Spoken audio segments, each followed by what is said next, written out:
Good evening, everybody. Welcome to the April 2nd Town Council meeting in the town of Los Gatos. Can we get a roll call, please? Councilmember Mariko Sayak. Here. Councilmember Barbara Spector. Here. Councilmember Rob Rennie. Here. Vice Mayor Marcia Jensen. Here. Mayor and Chair Steve Leonardis. Here. I would like to invite up our community pledge leader at this time. Would Mr. Seth Strell please come forward and join me at the dais? Any way you can get here. You can go that way or that way. I will read a few words about Seth when he arrives.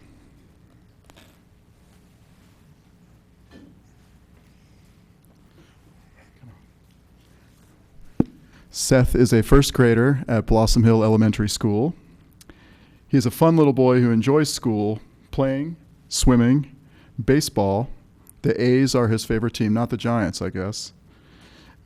Reading, dinosaurs, trains, using the computer lab at school. Those are some of the things that Seth does. This is Seth's first time getting involved in community service. Congratulations. You have a long road ahead of you.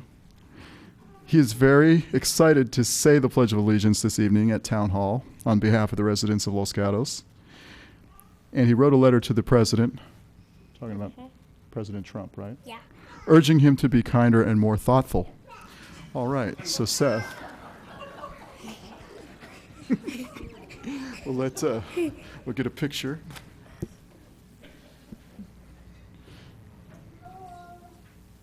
Did that work? Okay, so I'm going to have you lead us in the pledge. So where should I stand? Okay, right here, that's good. Just say, I pledge allegiance to the flag. I pledge allegiance to the flag of the United States of America and to the republic for which it stands, one nation, under God, indivisible, with liberty and justice for all. How about a big round of applause for Seth? Come over here. Shake hands with council members. The vice mayor. Hey,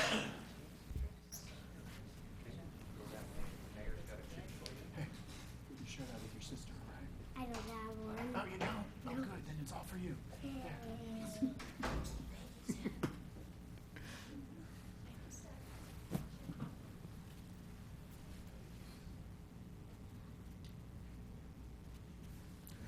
One more round of applause for Seth.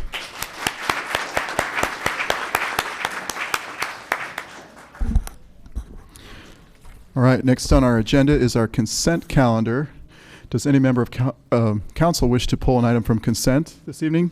Seeing none, is there anyone in the audience that wants to pull an item from consent? I see none. Can I get a motion? Vice Mayor. Move approval of the consent calendar consisting of items 1 through 3. All right, I'll second that. All in favor? Aye. Opposed, none. Passes unanimously. Moving on to verbal communications. This is for items which are not on our agenda this evening. So I have no cards at this time. If anybody wants to speak about anything which is not 4, 5, and 6, now is the time. Seeing none, we will move on to our first. We have a hand being raised. Would you like to come forward? Did you fill out a card for us? You can fill it out later. Just come forward and please state your name.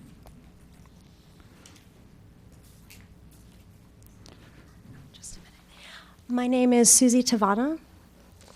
I came today just to speak for a couple minutes about a small concern that I have as a mom of 3 small Los Gatos community members.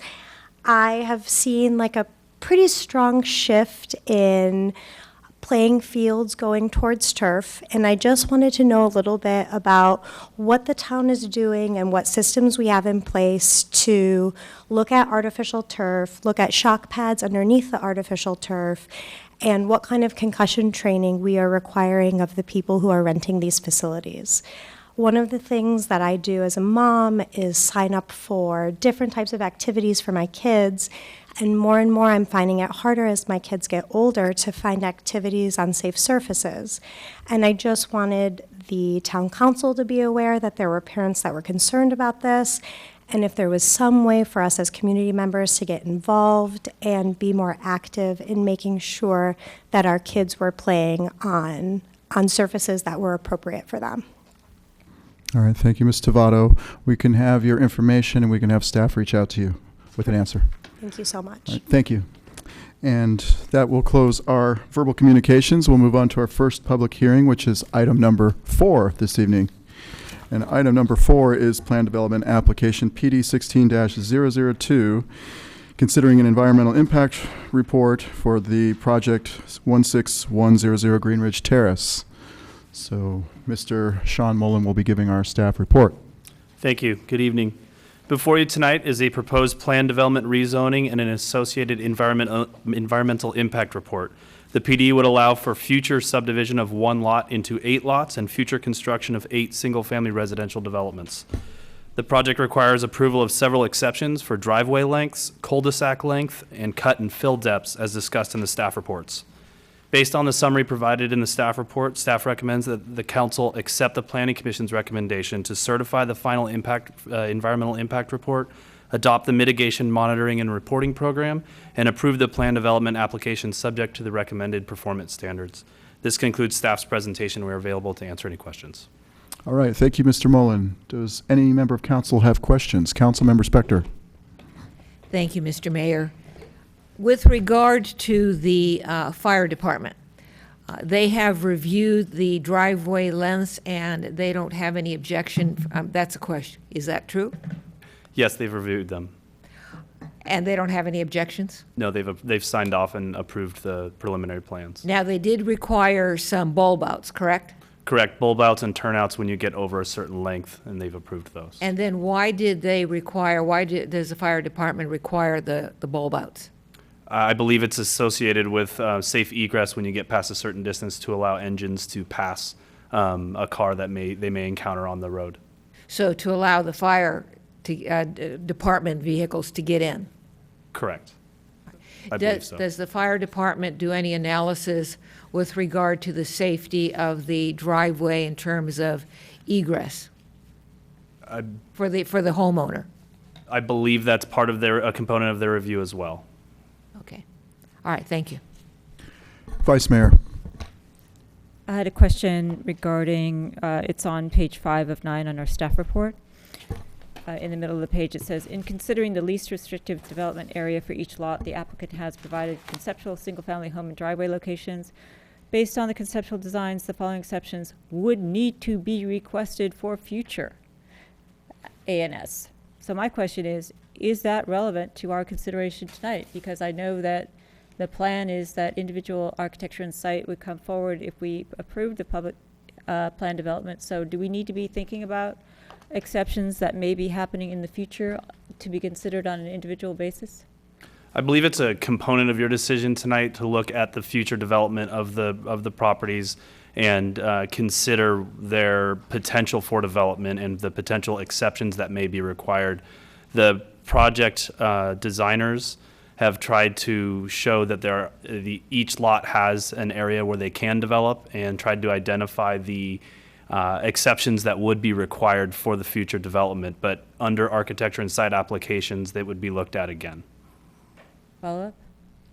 So if that's the case, reading the reports and the various information, it looked like there are conceptual pads for houses that the designer thought would be in the LRDA, but that they are not set in stone. So if we were to prove this and a lot came in later and it was not as indicated in the conceptual plan, some of this stuff for the cut and fill theoretically wouldn't apply. So I'm just curious why we're looking at it now. It is possible that the development could change when the individual architecture and site applications come in. I think it's important to look at a subdivision in the context of whether or how it could be developed and the exceptions that could be contemplated in the future. So the architects and the design team have tried to provide that to you. Okay, so we are not making any decision or granting any exceptions tonight. If we approve a PD, we are waiting for the lots to actually come in So even though we consider this information, we are not now granting an exception, we're just considering it. I think you're that considered. correct? I'm sorry to interrupt. I think you're considering the exceptions. The most important ones to consider and are the driveway lengths, because those are the lengths that allow you to get to the areas that are within the LRDA that are the conceptual building pads. Those lengths could be altered based on the future architecture and site applications. If they're within tolerance of what is put in the conceptual plans, then that would be part of your approval. Okay. Councilmember Rennie? Thank you. I wanted to follow up a little bit on Councilmember Spector's question. So when I read this, if I'm remembering correctly, the fire department requires a bulb out every 500 feet, and we have some kind of limit of 300 feet, but it's not really a limit. We require bulb outs at 300 feet. I was trying to understand why are we at 300 and why is the fire department at 500, and what's actually planned in this particular one? So the relationship between the fire department and in this case the 300-foot driveway length which is located in the Hillside Development Standards and Guidelines is that if you're going to propose a driveway length beyond the 300 feet, then you need to provide an advisory agency would need to provide approval of that driveway. In this case, that would be the fire department. Their requirements beyond 300 feet or beyond 500 feet is to include the bulb outs and turnouts. So is it accurate to say that we just went a little more conservative and we have that same requirement at 300 instead of 500? That's accurate, yes. Okay, thank you. Councilmember Spector? Thank you, Mr. Mayor. I want to follow up on with what Ms. Jensen was talking about, I think. What exactly are we approving tonight if we approve this application? Are we approving the fact that 8 homes could be built? Or are we saying 8 homes shall be built?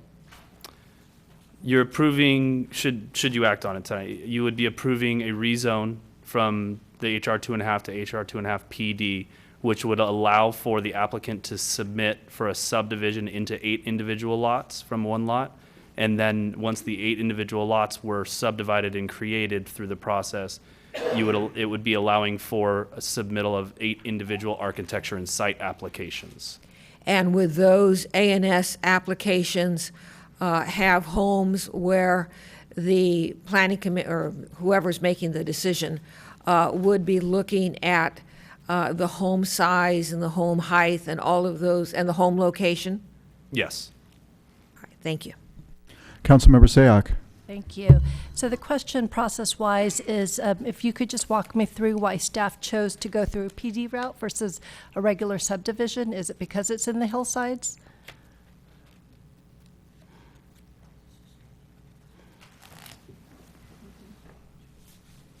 So I'll jump in. Joel Paulson, Community Development Director.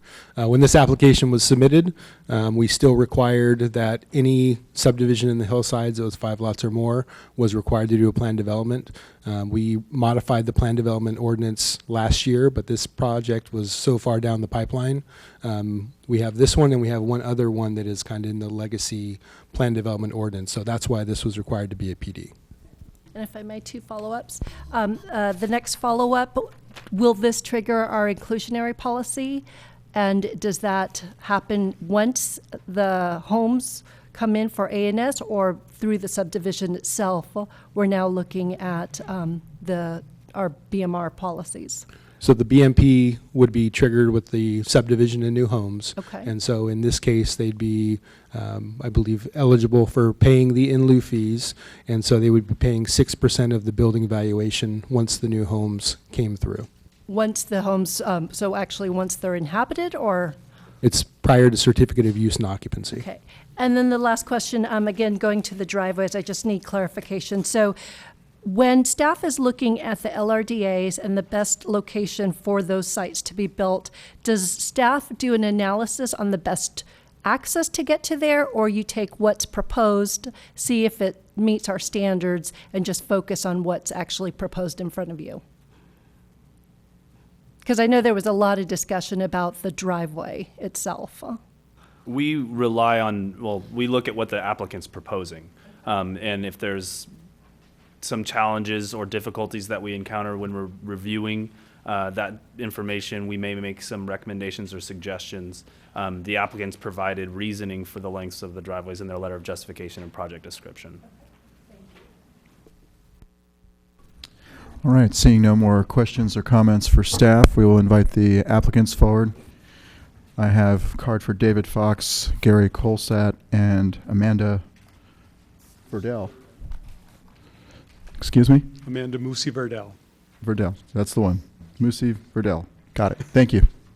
You're welcome.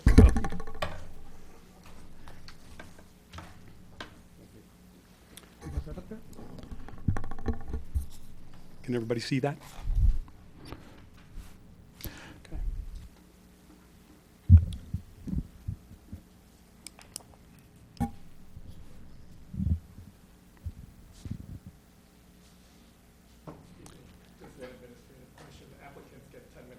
Correct. Thank you. Good evening. My name is David Fox, and we are here tonight requesting the council to certify the EIR, make the required findings to approve the zone change for the proposed 8-lot subdivision.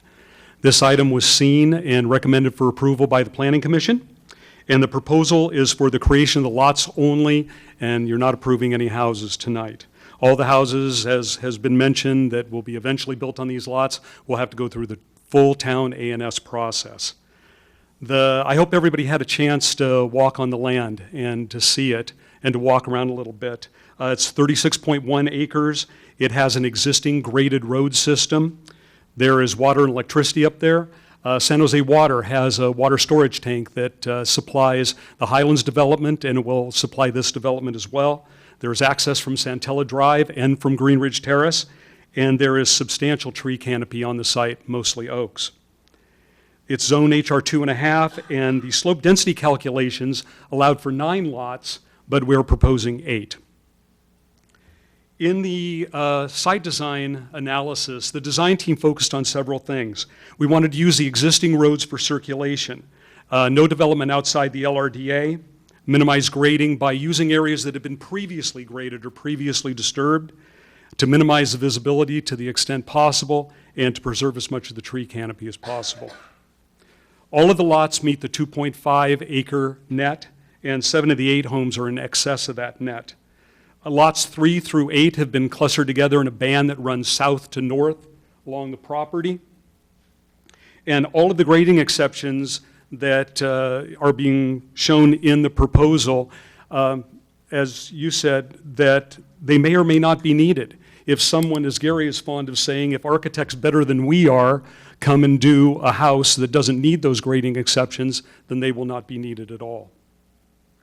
When the total road system, all of the driveways, the conceptual houses, the conceptual backyards are taken into account, the layout yields a project that uses 50% of the available LRDA and only 18% of the total lot. So the result is that 82% of the lot is going to be open from development, and there was no development at all on the slopes over 30%. The conceptual homes were designed by Gary Colsat, Colsat Architects. All of the homes are completely within the LRDA. They designed the conceptual homes at the maximum allowable to aid in the visibility analysis, and those visibility analyses were done to the standards at the time, but Mr. Paulson had a set of preliminary visibility guidelines that were being discussed by the Town Policy Committee at the time, and he requested that we use those standards as well, and they were used in the visibility analysis of all of the conceptual homes. The result of those visibility analysis were that lots 3, 4, 5, and 8 would have to be limited to 18 feet. The rest of the lots didn't have a visibility that exceeded 25%. As noted on the staff report and in the arborist report, there are literally thousands of trees on this lot. And we are proposing to take out 10 trees for the development of the main road system, and we are not proposing to take any trees out on any of the lots, any of the proposed lots. Extension of the trail system that now runs through the Highlands subdivision is being proposed here, and that meets the trail element of the town and of Santa Clara County. And we have 4.5 acres of open space, mostly located in the project to buffer the Greenridge Terrace side of the project. In speaking about the EIR, the town can require an EIR or a mitigated negative declaration, or a neg deck. In this case, the owners chose to do an EIR when they probably could have done a neg deck like was done on the Sahadi subdivision next door.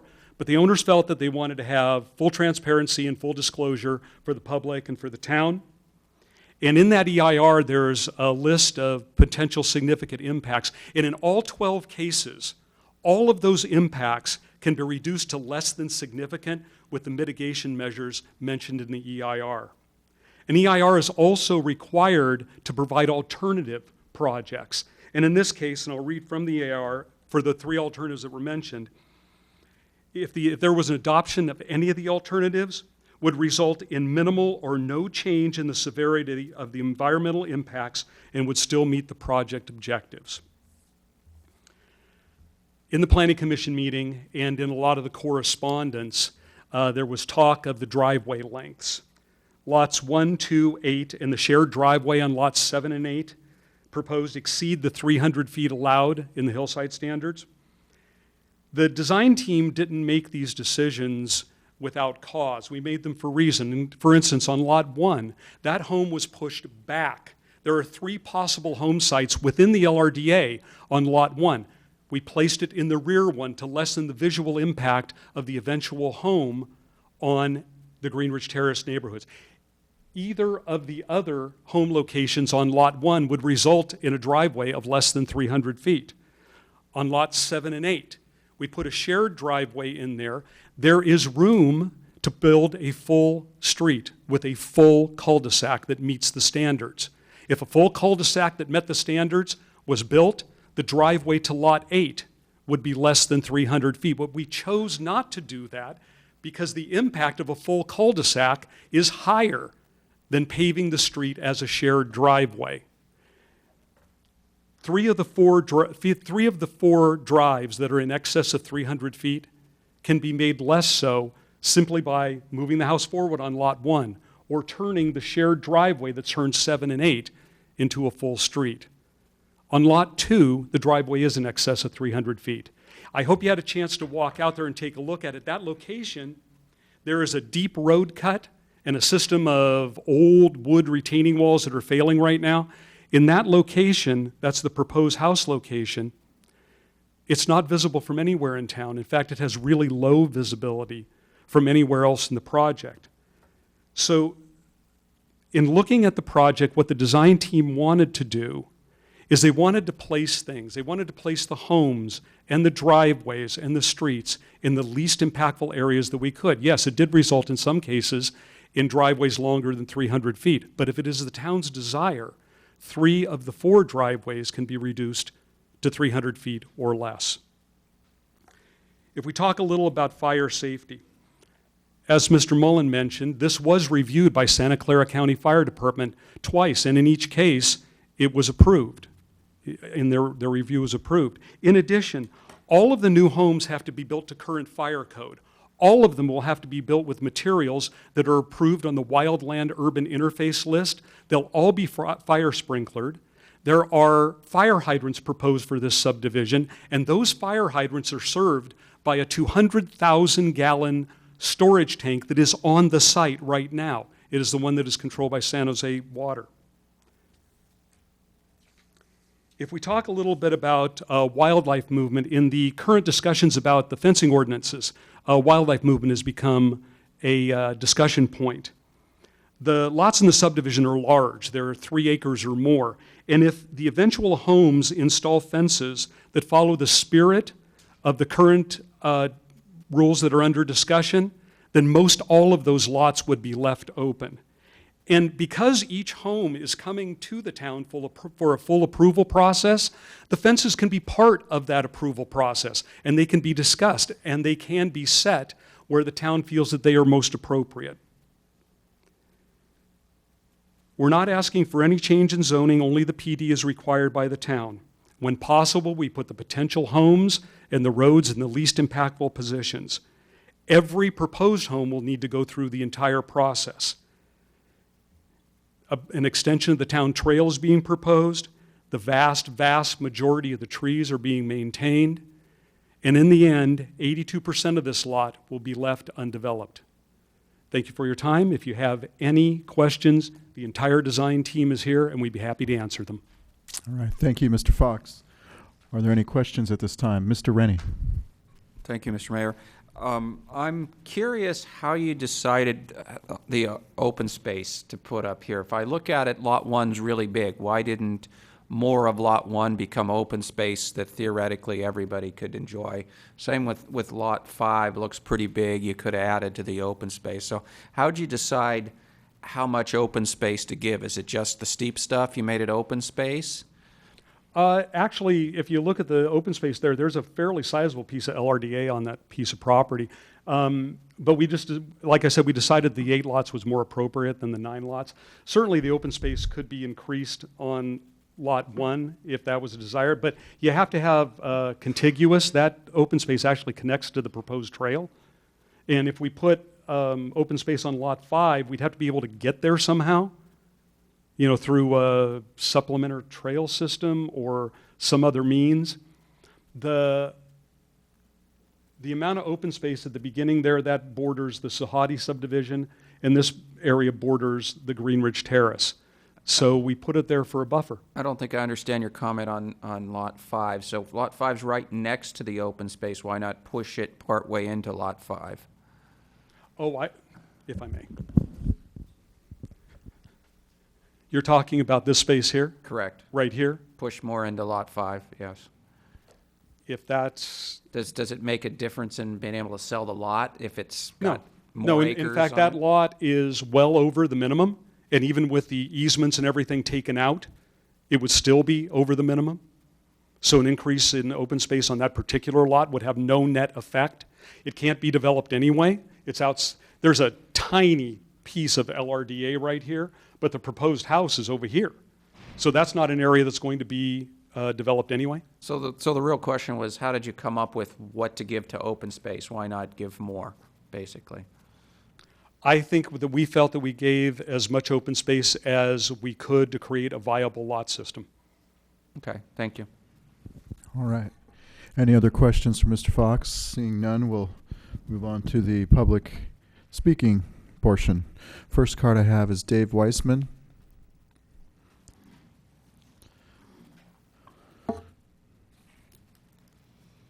After Mr. Weissman will be Susan Fish.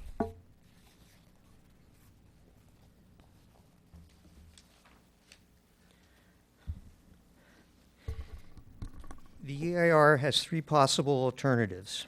Alternative 3 was to increase the area of open space up from the current 4.5 acres. I urge that the council enact Alternative 3 tonight, regardless of how many houses you agree to approve.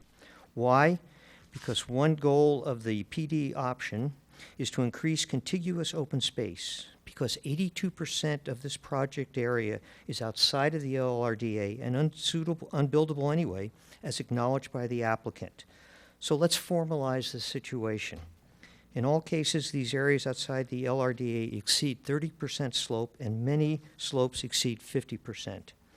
So make these 31 acres outside the LRDA a dedicated public open space and protect them in perpetuity.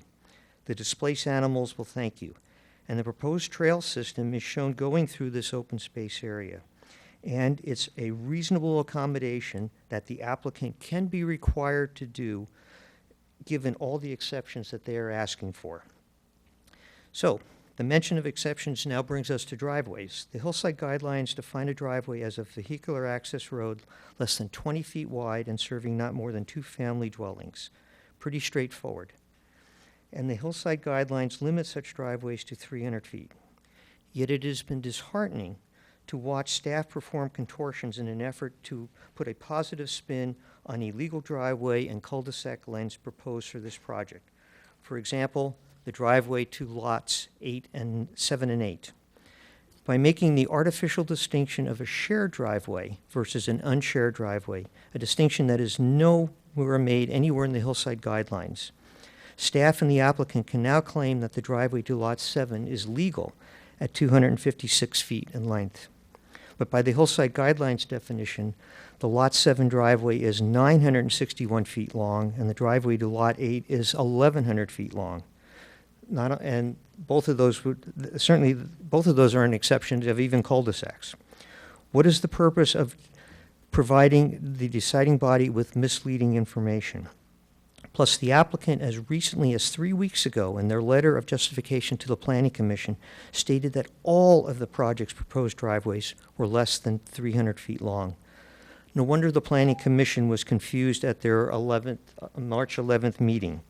And combine that with the fact that the conceptual location of the houses for lots 1 and 2 were not clearly marked on the property, explains why some commissioners favored a continuance. All of these illegal driveway matters in the context of fire safety, reasons that such length restrictions were included in the town's documentation in the first place. 8 houses where the applicant is proposing them is simply not an appropriate use of this land. Thank you. Susan Fish, please come forward, followed by David Rossi. Good evening. I was asked by many of my neighbors to represent them today. We have several that could not be here, one of whom is in hospice. However, they were able to sign the document that we sent to you. We have concerns primarily with lots 1 and 2. Its location, that we spoke to you about the fire and the safety issues, as well as the fact of our concern, are we creating 2 lots where we're already giving exceptions, and that when it comes to A&S, we're going to have to make exceptions to make these fit because they will then be legal lots. We don't understand why information is being kept from you and from the Planning Commission. And I have a couple real good examples. Number 1 is a primer about this property written by our own Fletcher Parsons. This was created, this document, and it was in the file. However, it was not given to the Planning Commission, and I would bet money it wasn't given to you. This is a primer about what is wrong with this property, what are the problems, and what is the potential. And Councilmember Sayoc, to answer your question, Mr. Parsons said, projects that cannot meet all the standards will be required to process a PD application and will likely be required to reduce the density below the maximum allowed by the slope density formula. He has proposals and evaluations in here for a 4-lot subdivision. We also are concerned and don't understand why lots 1 and 2 weren't marked, why they didn't have poles with the orange netting. Commissioners could not have seen where these were supposed to be placed, and neither could have you. There are questions about this project that when it gets to A&S, we are concerned, as I said, that we will be forced to make exceptions. The lot right next to Lot 1, when they began to grade to put in the house siding, they met an earthquake fault. That lot has stayed vacant and carved up for years. So our concern is, what are we doing today? What are the exceptions we are allowing? And is safety an exception we're willing to give up? In speaking with the folks in both Paradise and Santa Rosa, they're not granting exceptions. They're not loosening their fire restrictions. They're tightening them. So we just want you to consider this. We'd like all the information to be on the table. This is an exceptional document. And I don't understand why it being in the file, you weren't given it, and why the Planning Commission and several of the commissioners asked for it. If you have questions, I'd be happy to answer them. We have a question from Councilmember Spector. Thank you, Mr. Mayor. Ms. Fish, you said, you mentioned you'll find out what is wrong with the property if we had the Fletcher Parsons document. What is wrong with the property? He cites every single issue. He says next to access, site topography is the second largest constraint to the development. He takes it piece by piece by piece. What are the constraints here? Access is number 1, there's no doubt. Topography is the second, there's no doubt. Tree siting, there's no doubt. He literally takes it piece by piece and has several developments and evaluates them. And he comes up with saying, even though that if you go by slope density, this property may qualify for 8, it is more likely favorably to be between 4 and 7.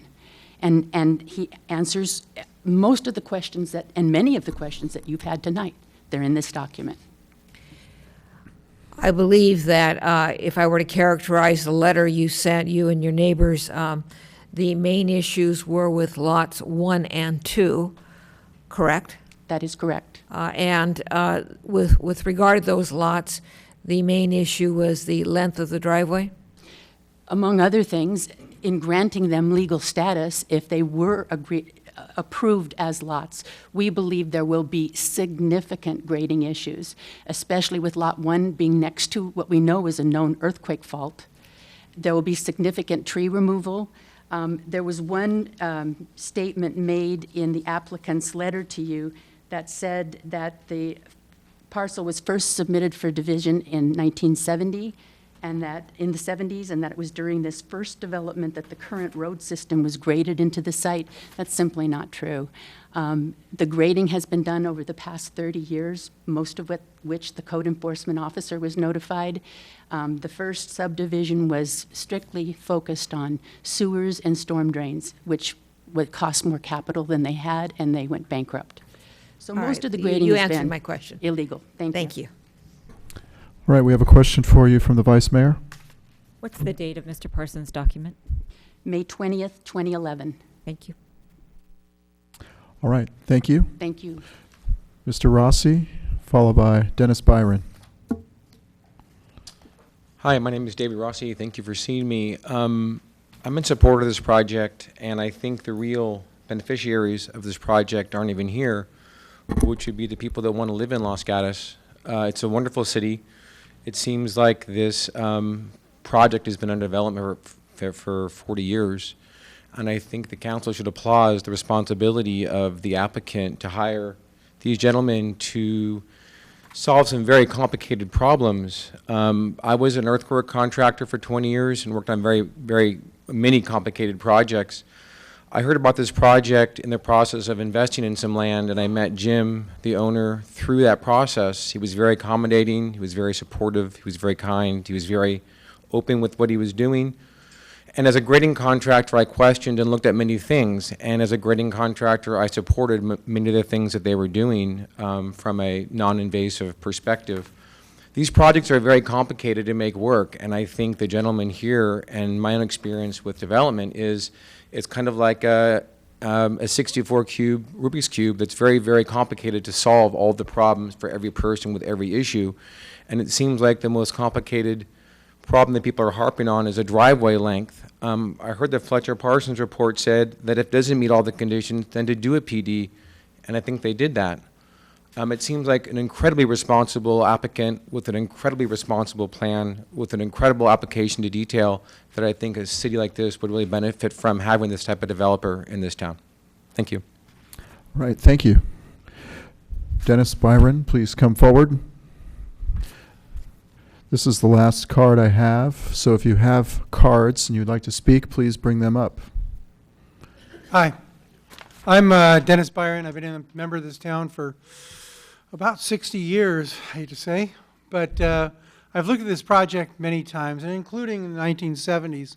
The project didn't fail because of the project at the time. The project failed because of the owner at that time had some financial problems personally. This property has been well vetted. It has been vetted for over 20 years, and the project that we face today is probably the best project we could have on this site. The town needs housing, and granted, this only allows for 8 more houses, but we're in a situation in the town where we need a lot more than just 8 houses, and this project will be a great asset to the town. Thank you. Thank you. All right, next speaker, Douglas Shen, followed by Jennifer Kroll, followed by Lee Quintana.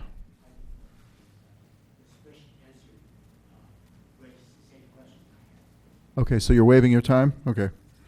So Jennifer Kroll, followed by Lee Quintana.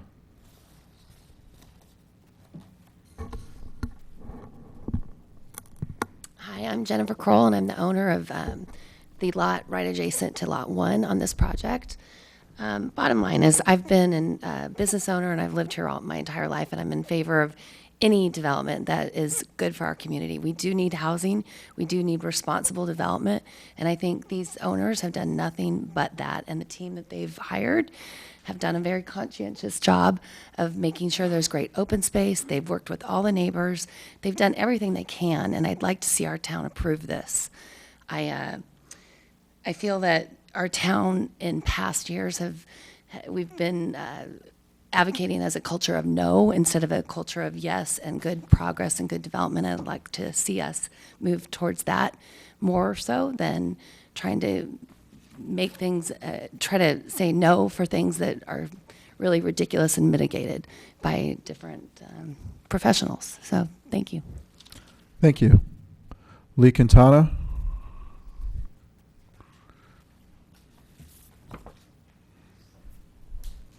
And that again is the last card. If anybody else has a card, don't be shy. Please bring it forward. Lee Quintana, 5 Palm Avenue. I just have a couple of comments. And the first one is that when I looked at the diagram for the subdivision, I note that there aren't any contour lines on it. And just having had the opportunity to look at the plans, it appears that most of those lots do not follow the contour lines in terms of how they've been subdivided, and I believe that the Hillside Design Guidelines call for that to be taken into account.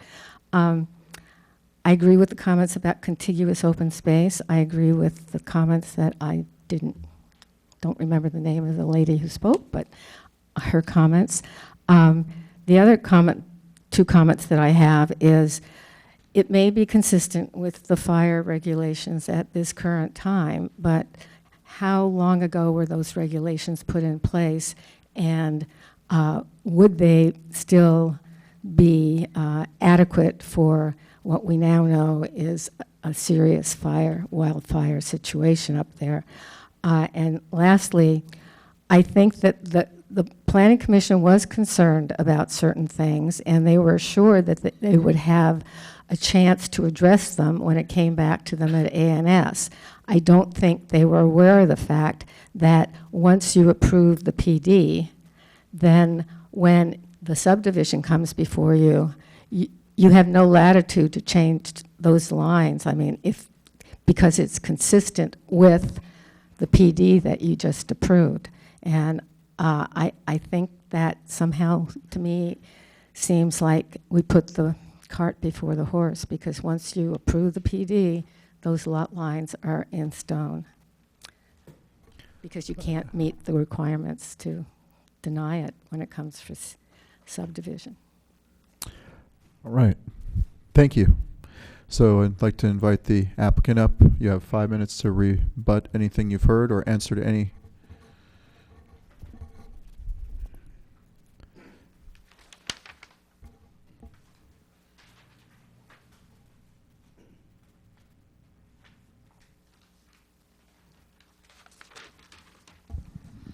Good evening, Gary Colside, architect. Stay in there. Wanted to respond to some of the comments made by members of the community. First of all, I take exception to some of the language used when someone mentions a driveway that's illegal because it's over 300 feet. I'm going to refer you, well, first of all, here, the map of this shows the lengths of each driveway. Mr. Fox spoke in detail how some of these driveways could be shortened. So it's not, we're asking for you to look at these lots that might have exceptions and they might not need them. This map also clarifies where the turnouts are for the longer driveways. They meet the fire code.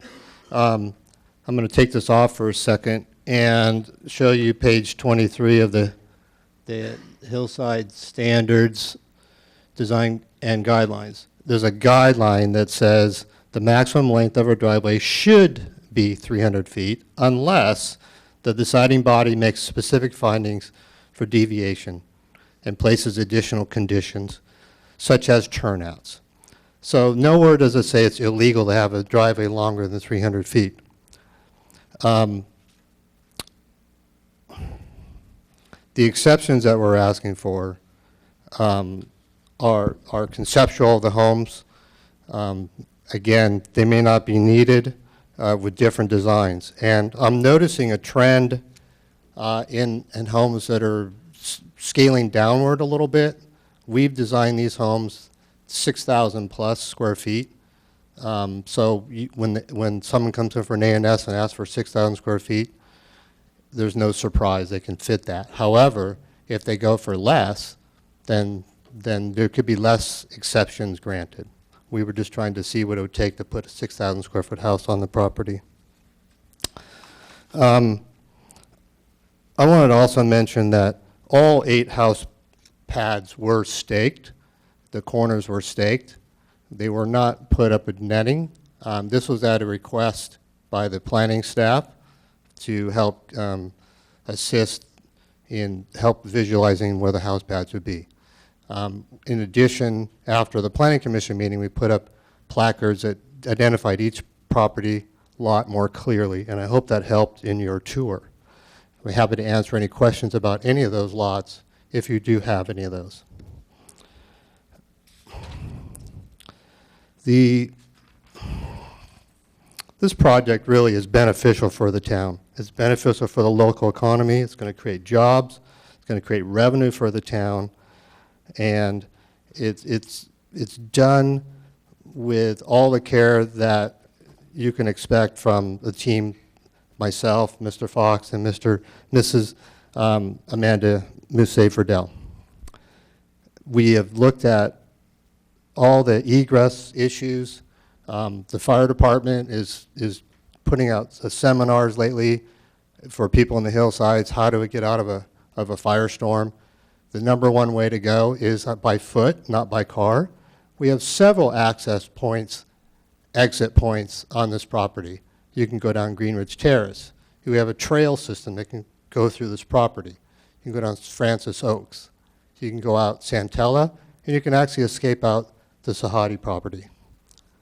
So we think that the fire department is shown that they don't have any concerns other than regular subdivision concerns. I'd like Mr. Fox to close. I just wanted to quickly mention on the Fletcher Parsons document that was mentioned, that was mainly an economic feasibility study that was done at the request of the bank.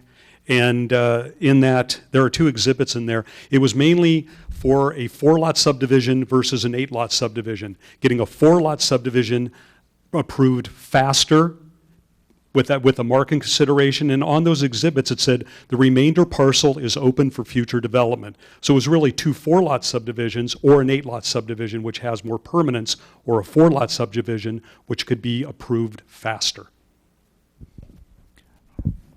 All right. Thank you. We have a question from Councilmember Rennie. Thank you, Mr. Mayor. I'm going to go back to the open space question, but a little more detail this time. Yes, sir. So let me give you some background first, so lead into my question. So we've come to council a couple times and the policy committee a couple times trying to create a fence ordinance so that wildlife can, and you may have even been there, I can't recall now. Yes, I was. So wildlife, we ensure that wildlife can flow through here.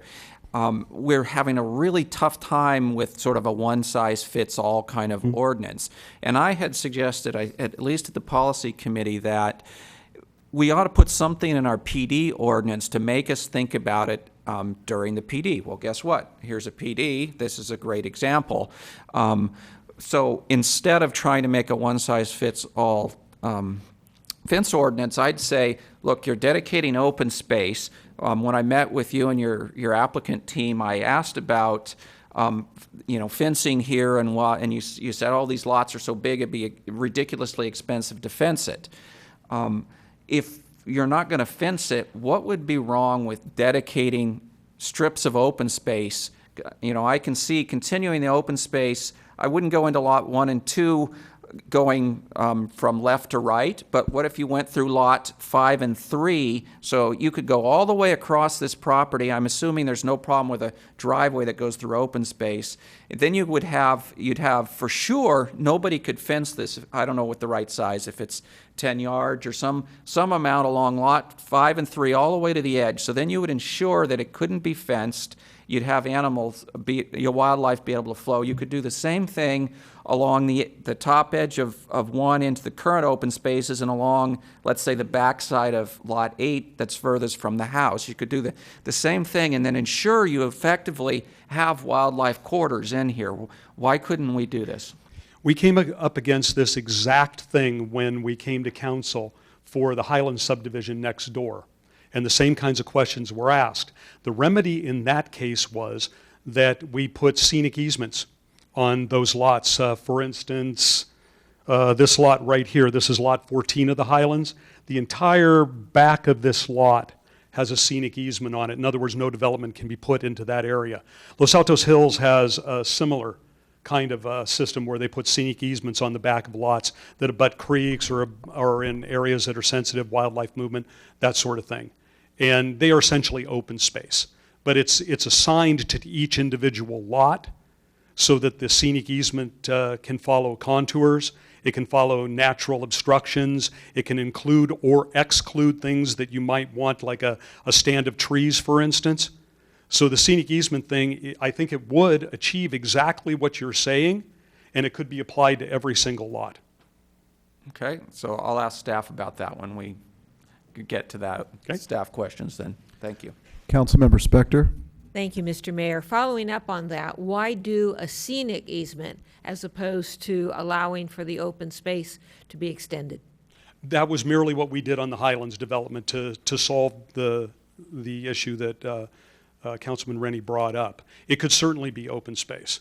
As Dr. Weissman said, there is an alternative in the EIR that says that the area outside the LRDAs is designated open space. I think that a couple of things need to be considered within that. On the Highlands development, the scenic easements are, the maintenance for the scenic easements is the responsibility of the individual homeowners.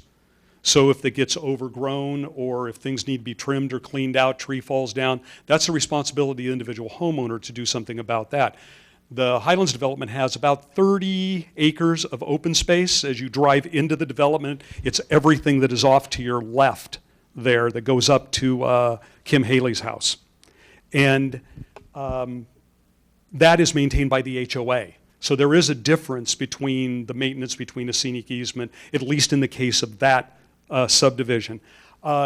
Also, the open space may affect the net lot area. That's something we'd have to check with staff because we're required to maintain 2.5 acres net. Thank you. Vice Mayor. A follow-up on that one. Is another reason for the scenic easement so that the public doesn't have access to it? In that particular case, such as on Lot 5, that is the lot as you drive up the hill. It's the one that's down in the hole there. That's where the trail system goes through on the Highlands subdivision, and that trail goes right through the scenic easement on that lot. Okay. So it's not a device to keep It is not out. a device to keep people out, Okay. true, yes. Question on the Fletcher Parsons document. Yes. If it was a feasibility study, who requested it? I believe it was the bank that owned the property at the time. Okay, so That's my, Mr. Parsons was working on behalf of a private developer at that time. He was not an employee of the town. that is correct. Thank you. Councilmember Sayak. And I just want to make sure I understand. So with this scenic easement, no fences can be built on that? That is correct. Nothing can be built on the Nothing scenic can be easement built at on all. that. Yet, maintenance, so, because if we're worried about fire, you want to make sure that that area is still maintained, falls in the Highlands, it fell on the individual homeowner or the HOA? The open space in the Highlands development falls on the HOA. The scenic easements fall on the individual homeowners. Okay. And so my question to you is, when you're throwing out a suggestion like this, is this something that, do you think your applicant, the homeowners would be willing to discuss as council begins deliberations? I'm looking right at him. I think that there is no downside, I will say to you, in designating a piece of land as open space or scenic easement that cannot be developed anyway. Okay, thank you. Yeah, I don't think there's a problem with that. All right. Okay, you're welcome. Any more questions for Mr. Fox or the team? Seeing none, we will close the public hearing and move on to our discussion. Vice Mayor. Question for staff. Ms. Quintana asked, do we know whether the fire regulations are still adequate and relevant? I'm assuming that the fire department analyzed this application before us based upon what this plan says, correct? I think that's a safe assumption, yes. Excuse me. A safe assumption, or it's true? It's true. They're analyzing it under their current regulations. Okay, and they looked at these plans and determined that they were okay with it? Yes. Thank you. Councilmember Spector. Thank you, Mr. Mayor. Also of staff, we know, or we've heard, we have evidence that an adjacent piece of property had earthquake issues, an earthquake fault. And given the fact that that property is adjacent or almost adjacent to this piece of property, why wouldn't we have concerns about earthquake movement on the subject property? I'm going to go ahead and turn that over to Kevin Bagley with Parks and Public Works Department. Kevin Bagley, Parks and Public Works. So the project was reviewed by our geotechnical peer consultant, and they concluded that the project was met all their concerns. The individual lots, when they go through the A&S project, will have to go back and go through the geotechnical review, and there was additional feedback within the applicant's geotechnical report regarding Lot 1 when it came to that fault trace that was found on the north east corner neighboring property. Okay, I understand that. I understand that it was examined. So are you telling me that when these properties come up for A&S, let's say, and you're looking at number 1, the earthquake issue will be re-examined even though there is a lot there? Yes, so it will be examined further based off of the exact placement of the house and the driveway, and there will be recommendations regarding the footing and otherwise engineering recommendations as far as making it safe and it meeting all the current codes. Will there be recommendations as to whether or not a home can go there? Yes, there will be. All right, thank you. Okay, before we... If I could clarify, the preliminary, the geotechnical review that was done on the PD concluded that Lot 1 did have a conceptual home location that met all their concerns and that Lot 1 could feasibly fit a home. I just want to make that point clear. No, I understand that, and thank you. So before we continue with the discussion, I just want the council members to go over their disclosures, starting with Councilmember Sayoc. I visited the site this weekend, did not encounter anyone, but did meet with the applicants prior to the weekend. Councilmember Spector. I visited the site. I met with the applicants, Stepanians, their architect, and neighbor Jennifer Kroll. I also met with the applicants. I read all the materials and I visited the site. Vice Mayor. I visited the site but didn't meet with anyone. Councilmember Rennie. Thank you. I did not visit the site. I met with the applicant and the and Jennifer Kroll also, and the whole applicant team, and the landscape architect and the architect. Thank you. Councilmember Sayoc. I just wanted to follow up one more question with regard to the fire department. I know that this has been under review for several years. When did the fire department last look at the plans, and were they after the Paradise fires? I know that's been constantly brought up, and so understanding the sensitivity to recent events, did the fire department look at it since then? Thank you. The fire department, the last review we received from them was June 6th of 2018, which I believe predates the Paradise incident. Okay, so then the follow-up question is, when this goes to A&S, at what point are they involved in technical review? Have they already done that part? And so as long as A&S meets what is depicted here, they no longer look at it, or are they involved again? They'll be fully involved again through the standard architecture and site process. Okay, thanks. Okay. Any further comments? Mr. Rennie? So I'll ask my question for staff then. So with the idea of the scenic easements, so we can add something into the PD that requires, you know, let me take sort of a guess at I could say something like lots 1 and 8 require a scenic easement along the entire, is it north to the left or is north up? North? I believe north's to the left. Yeah, so I could say along the north edge of, that's completely along the north edge of Lot 1 and Lot 8, and completely along the west edge of Lot 5 and 3. I could say something like that, as that would be required for the A&S on those lots. You could say something like that. I believe the requirement would kick into dedicating it during the subdivision and the filing of the final map. Okay, thank you. Councilmember Spector. Thank you, Mr. Mayor. To staff again, if we assume that, we should never assume, if there were an objective of increasing the open space, and we've heard discussion of the terminology increase open space, scenic easements, what would staff's recommendation be as to the methodology we would use to increase open space on this parcel? I think both an open space dedication or a scenic easement provide that or meet that objective.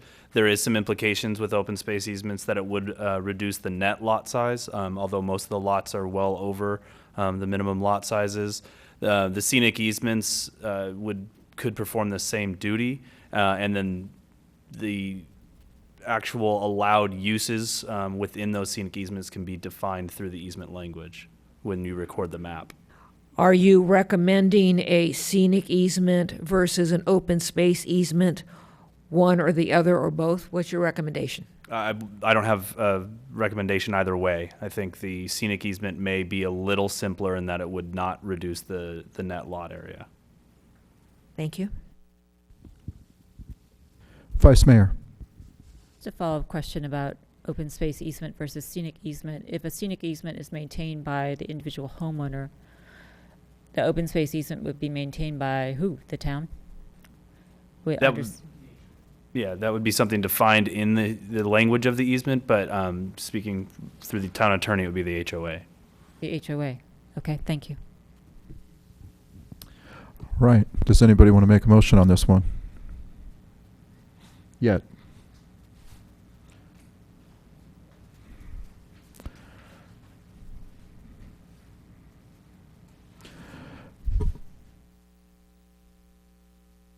Vice Mayor. Okay, I'll just do it since nobody's talking. Thank you. I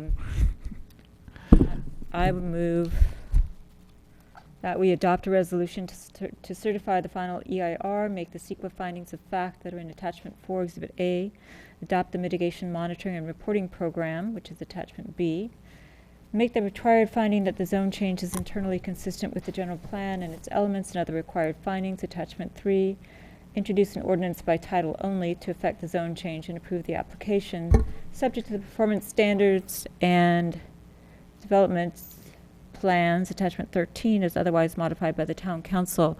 I will add that as to those, when A&S comes forward, as to those lots where Mr. Rennie has been talking about a scenic easement, it strikes me that a scenic easement is a better way to do this. Rather than relying on an HOA, we put the burden on to the individual property owner, and hopefully they will want to maintain their lot in a fire-safe and reasonable condition, so that burden is upon them. That will add to the ability for wildlife movement and preserve some open space. It strikes me that the conceptual plan that we have takes good advantage of the existing roadways and grading that are already there, that this has been reviewed by geotechnical experts and the fire department who are satisfied with the length of the driveways. So to the extent that the motion has to include an exception for driveway lengths, which I'm still not clear on, but to the extent that it does need to do that, then I will make the finding required for the increased driveway length exception because it does allow a house to be developed in the LRDA. It does have bulb outs included for fire vehicles to pass and other vehicles to pass. And we've also heard that there is foot traffic egress available. I know that sounds maybe kind of silly to some people, but I know that in looking at the Paradise and way back when, if you're as old as I am, the Oakland fire, cars got stuck on the street and burned. People actually could get out better on foot. I'm actually not including in my motion any exceptions with regard to cut and fill, because I believe that that is something that needs to be considered on an individual lot basis as the ANS comes forward. We have a motion. Do we have a second? Councilmember Sayoc? I'll second the motion for all the reasons stated already. All right. Mr. Rennie. One small question. Staff had recommended that it come during this subdivision map, which I guess is different than ANS, and the language of this motion said ANS, so do we need to say ANS or subdivision as appropriate to amend the motion, or are you okay with as stated? Is this regarding the scenic easements? Yes. That would come in, I believe, at the subdivision phase. Then I'm happy to amend the motion to indicate that that's when it should be considered. Oh, okay, thank you. And the seconder is okay with that as well? So, All right, we have a motion and a second. I'll call the question. All in favor? Aye. Opposed? None. It passes unanimously, and we have to read the title of the ordinance. Ordinance of the Town of Los Gatos amending the town code affecting a zone change from HR 2.5 to HR 2.5 PD for property located at 16100 Greenridge Terrace, APN 527-12002. All right, thank you. Now we'll be moving on to item number 5. The town is considering negotiation of an agreement with what we call an exclusive negotiating agreement with Imwali Asset Management Company to lease and develop commercial properties located at 4 Tate Avenue and 75 Church Street.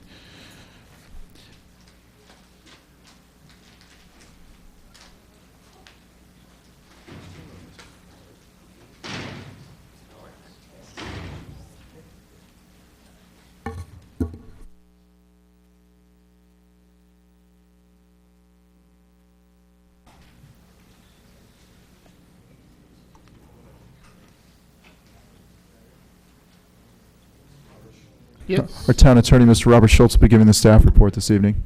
Yes, good. Council and Mayor, tonight is a authorization for the town manager to execute an exclusive negotiation agreement with Imwali Asset Management Company to lease and develop the commercial property at 4 Tate Avenue and 75 Church Street in Town of Los Gatos. The town for some time has been actively searching for the potential tenants for the property located at those two addresses since the museum vacated in 2016. Imwali Asset Management Company has approached the town and is requesting that negotiations take place regarding both of these properties. The developer is proposing to lease the properties for a long term and be 100% responsible for all costs related to the project of rehabilitation, the build-out, the leasing, and the ongoing management and maintenance of the properties. And at this point in time, we know that this developer has been successful in other cities in this area doing the same type of approach. We preliminary have discussed this in closed session. This is for open session to see if the public has any objection or interest. So we ask that you open the public comment session, and then afterwards, if there's any comments or questions of myself or Mr. Andrews, who's also staff support on this, and then we're asking for negotiations to occur. After, if that was to happen, then we would begin closed session negotiations with you and get directions on the actual terms of the potential lease. That lease would have to come back for approval also to council in open session. In addition, any changes or modifications to the property will have to go through our normal process through the planning department. All right, thank you. We have a question from Councilmember Spector. Thank you, Mr. Mayor. of the town attorney, I understand what the staff's recommendation is and what the anticipated path will be for the council this evening. But what if the council's being asked to consider another proposal? If the council wanted to consider that proposal, would it do it here now, or would we go back into closed session? How would that work? I'm not aware of any other proposal, but if there's any other proposal, then you would not agree to the exclusive negotiation. That would be and then we would go back into closed. Once we enter into the exclusive negotiation, the reason to do that is because you're putting aside all other offers at this time on those properties. So if you're interested in a different proposal, what you would do is not approve this exclusive negotiation agreement, because that would leave us open to discuss any other in closed session. Okay, thank you. All right, we will open our public hearing. I have one card, Mr. Tom Spilsbury. If you'd like to speak on this item, please bring a card forward at this time. You guys got my card? Staff, council, mayor. I'm here at Tom Spilsbury, 61 East Main Street. It's the office building, kitty corner from here, and part of the Forbes Mill condominium project when it was developed. The office building and the condominiums were both approved in the early 1980s, and under that approval, 10 spaces were given to us, or the town required the developer to provide the office building 10 spaces down along in the common area next to the pool. Those spaces are used by my tenants of the building, and we've been in constant use of those since I've owned the building since 1998. I'm a good neighbor. I think this is a great thing to do. I think the Amali Company is a fabulous company to work with. As a good neighbor, though, I have some concerns about the parking. The parking down there now there's 10 spaces in front of the existing Forbes Mill building. Currently, those spaces are used by trail users, employees of Old Town, and unfortunately, high school students. The rest of the spaces are used for 4 of them as you go down Church Street and turn into the private road that goes down to ingress and egress the property. There's 4 spaces that Mr. Hover has that service the Church Street office building that used to be the old town civic center before they moved here. And then all the other parking is owned and maintained by the Forbes Mill the Forbes Mill Condominium Association.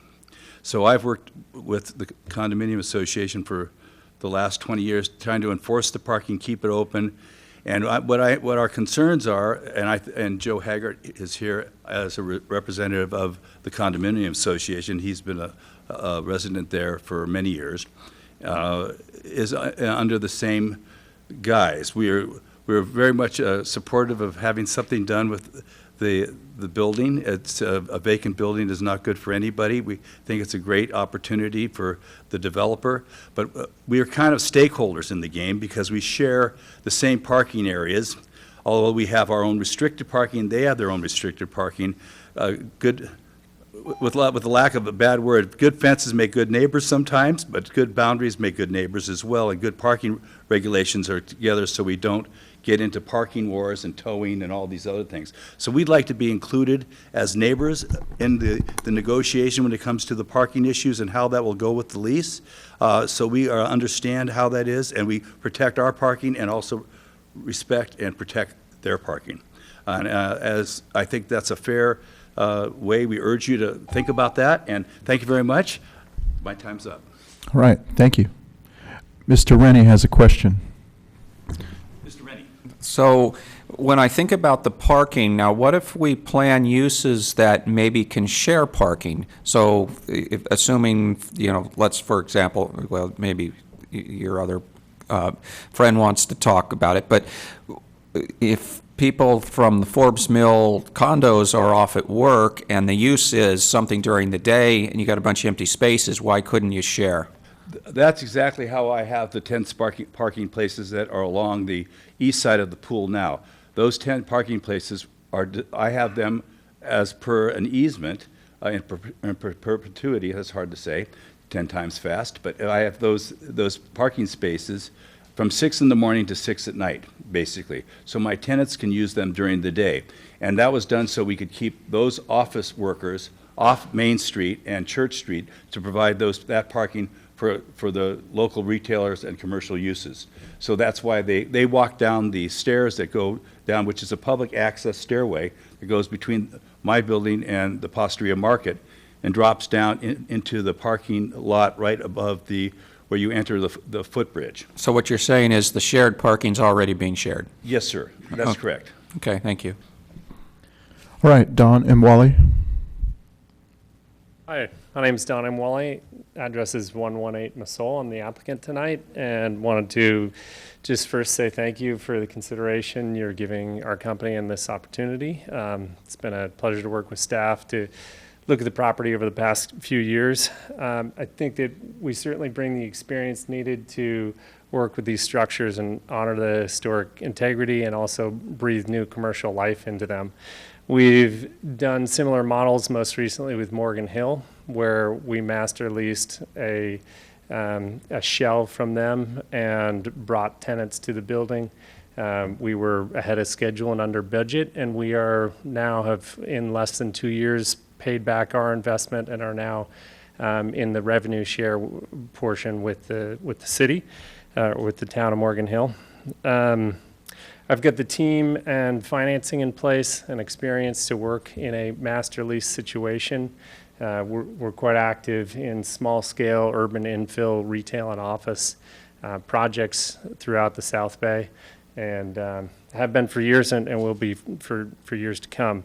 I think the timing is important. I echo the statement made previously. A vacant building is not good for anybody, and it's not good for the building. If you go by the former museum building, there is deferred maintenance that will pile up faster and faster as that building sits, as we continue to, with a wet winter like this, if you look at the expanding cracks on the building, you look at some of the deferred maintenance in the back, the longer that building sits, the more expensive it's going to be to bring back. My family's been a part of Santa Clara County for 130 years, and I love working on some of these older buildings and would love the opportunity to breathe new life into the fabric of Los Gatos. So, yield for any other questions or time. I have one for you. Sure. So you heard Mr. Spilsbury speak of the parking negotiations. Sure. And of course, I assume you're willing to work with them. Absolutely. And one of our projects is an evergreen where we master lease 6 acres in front of the college there, and every fall and spring we go through the issues of new student body and establishing connection with the student body and with college on how to monitor parking on a much smaller scale and a more complex. I'm a part of a 12-owner center in the east side of San Jose where we don't have time tonight to go into all the issues, but parking is a big deal, and I understand the sensitivity of working with neighbors, and would certainly welcome the opportunity to make sure that we bring the right use and that parking is managed appropriately. All right, thank you. Sure. So that's it. Okay. That concludes our public hearing. Councilmember Spector. Question of staff and then a motion, probably, depending on the answer. Given the one issue that came up with regard to parking, would that be something that needs to be addressed as part of this motion or part of town involvement, or would it move forward as the last speaker indicated? Yes, that would be addressed both in the lease negotiations part, but also during the actual project review. So this project would have to go through the exact review as any other project that comes forward with a new tenant, and meet all of our parking regulations. But it wouldn't have to be something that would be part of our motion this evening? No. Okay. And if I could just add, the original ordinance for the HOA, per Mr. Spilsbury's comments, actually dictates a lot of the parking requirements. And so for the Forbes Mill Annex building, it does stipulate 13 parking spaces, but as the speakers have said, being good neighbors is important in any multi-use development, and I'm sure they would figure it out. All right. Then with that, I'm going to move that the town council authorize the town manager to execute an exclusive negotiating agreement, ENA, with the Mwale Asset Management Company to lease and develop the commercial properties located at 4 Tate Avenue and 75 Church Street in the town of Los Gatos. Second? Right, so we have a second from Councilmember Sayoc and the Vice Mayor at the same time. So I will call the question. All in favor? Aye. Opposed? None. It passes unanimously. Does the council wish to take a break at this time, or would we like to keep going? I'm good with that one. Taking a poll.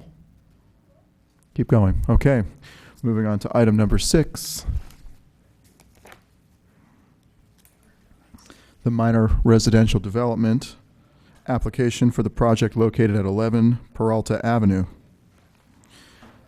Ms. Zarnowitz, take it away. Thank you, Sally Zarnowitz, Planning Manager. Good evening. This minor residential development application is required and is before you this evening because the project proposes an addition of more than 100 square feet to the existing second story of a single-family residence. The applicant also plans to reconfigure the 2 existing permitted attached accessory dwelling units. The application, the minor residential development application, was reviewed by the Historic Preservation Committee and following a neighbor's objection by the Planning Commission, who considered and approved the application on February 13th with these additional conditions. As offered, that applications will be filed to modify the existing garage to meet current parking configuration requirements, and that 12-foot high privacy trees will be planted along the property line. So the neighbor's appeal of the commission's decision is before you this evening, along with a request from the applicant to revise the garage condition. This concludes staff report. We're here to answer questions. Thank you. Thank you. Councilmember Spector. Thank you, Mr. Mayor. I want to make sure I understand what I am dealing with this evening. If I'm standing on the street and looking at the subject property, there's a home to the right, okay? Are you with me? Okay. Yes. So am I to understand that the property line between those two homes is not in the right place? Actually, this application isn't dealing with that property line. I understand that, but do you know the answer? Well, there are 2 lots there. They have certificate of compliances, so those are legal lots at this time. They're non-conforming in terms of, size and some of the setbacks. All right, and is each of these lots a single-family dwelling? This is a single-family dwelling. I believe both of them are, but the subject of this application is a single-family dwelling. And this single-family dwelling has 2 ADUs? That's correct. Permitted in 2001, existing attached ADUs. And when you say attached, one is a basement? That is correct, or it will be, but the attached just means it's within the structure itself. It's not a separate detached, like a garage ADU or something like that. So it's within the structure itself is attached. Okay, so I thought there were 2 ADUs now. Did I misunderstand? No, that's correct. There are 2 ADUs within the structure. All right, and can you just verbally explain to me how, in this instance, there are 2 ADUs within the structure? Yes, there's also, I think there's a summary, and the applicant can speak to this as well. There is an upstairs and a downstairs, and there is a basement also. So there's an ADU within the home upstairs and an ADU within the home in the basement?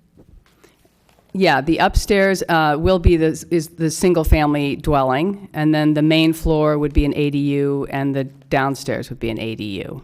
And so each- 3 different floors, basically. Each would have its own access? That's correct. All right, thank you. Vice Mayor. A couple questions. First, to follow up on that. You said that the ADUs that are there, the 2 are existing and came through the application process and were permitted by the town in 2011? I believe it was 2001. 2001? Okay. And they're legal?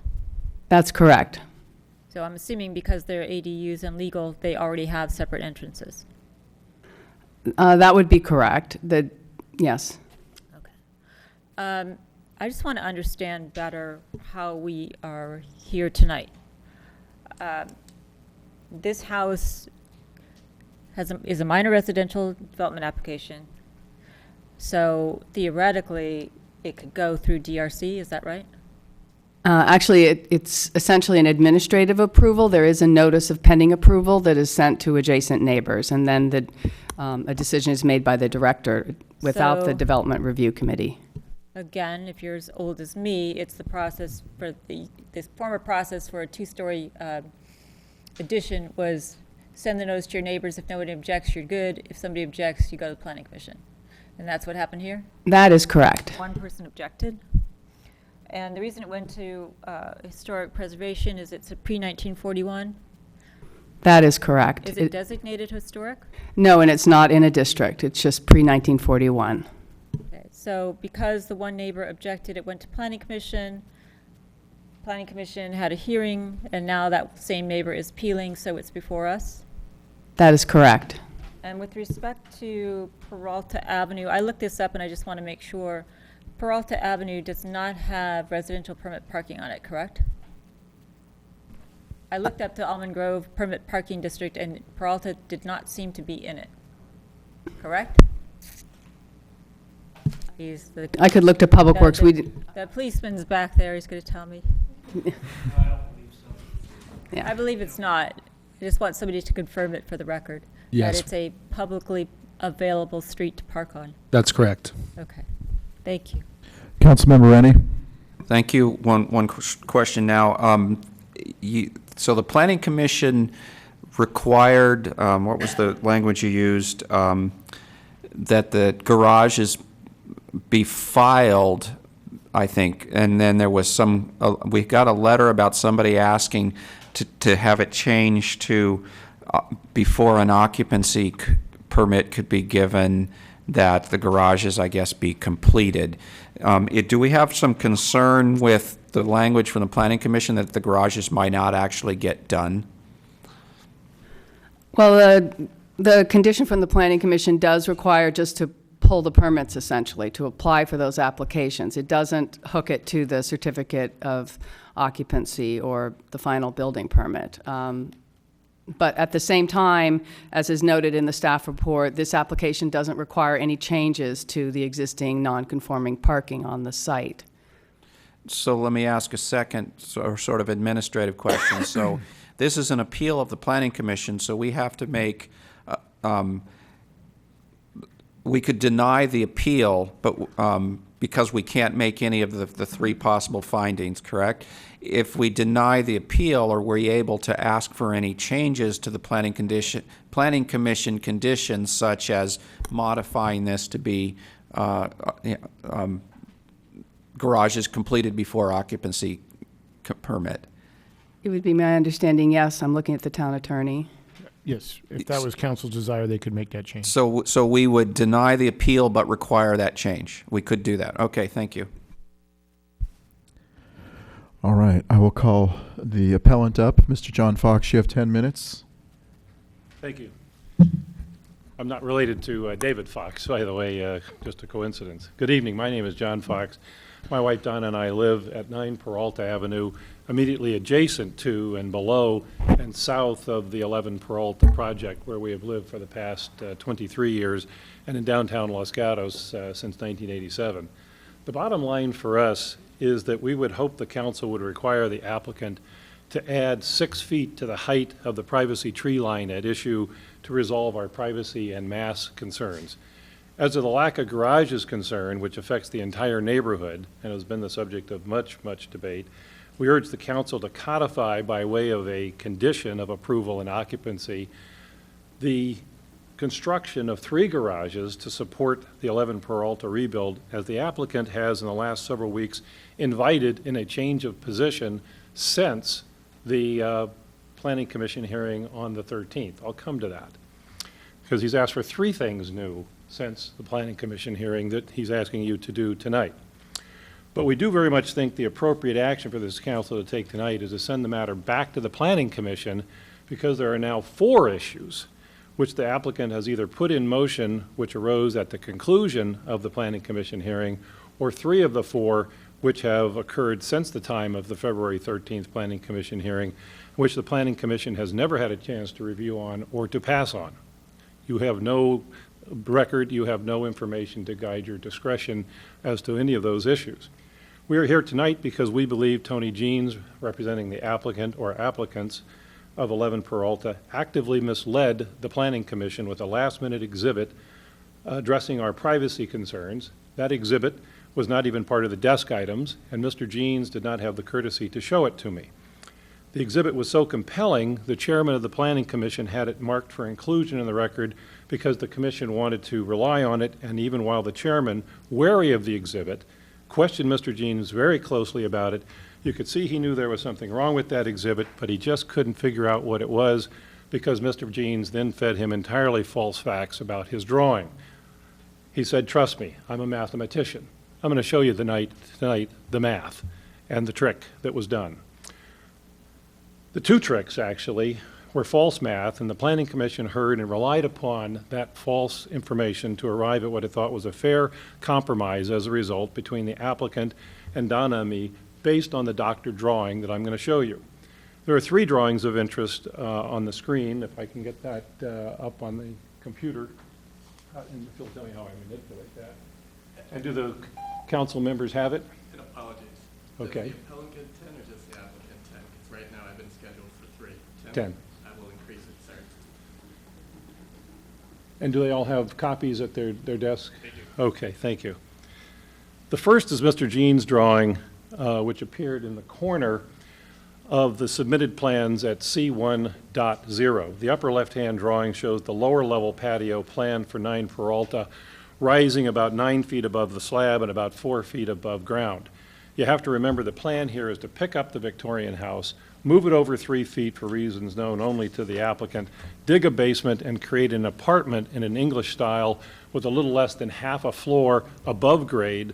The further plan is to then build 1-floor apartment above the basement and a top floor apartment, so you end up with a 3-layered sandwich, a Victorian now chopped into 3 unrelated and unconnected 1-floor horizontal units, and a 2-unit rental house next door at 15 Peralta sharing the same lot.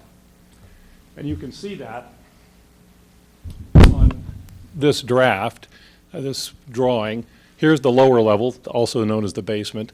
The ground level, if you will, all of this is 4 feet up above grade, and then the balcony and the second floor rising above it, just to get your bearings. At the same time, the house is going to grow in length in front to back about another 18 to 20 feet, depending on where you start your measurement, about a 33% add to the 52-foot length of the existing house. And that starts Donna and my problem, since 11 Peralta would then push back over 15 feet beyond our back door line and create a 3-story plus wall of house above our backyard. You no longer have a house with a backyard looking into a fence, unable to see the neighbor's adjoining backyard as you have with most houses. Rather, you have a 3-story viewing platform above you. 11 Peralta would look down into our backyard, and the second-floor balcony would become literally a viewing stand 30 feet above us. Then above the lower level or basement is the patio for the main floor, rising another 9+ feet above the lower level. This figure also shows that the tree line between the houses, and notice the marking, is 12 feet. And that would block the view of a person on the first floor patio from seeing into our backyard and kitchen and our breakfast and dining area, and also our outside patio dining area.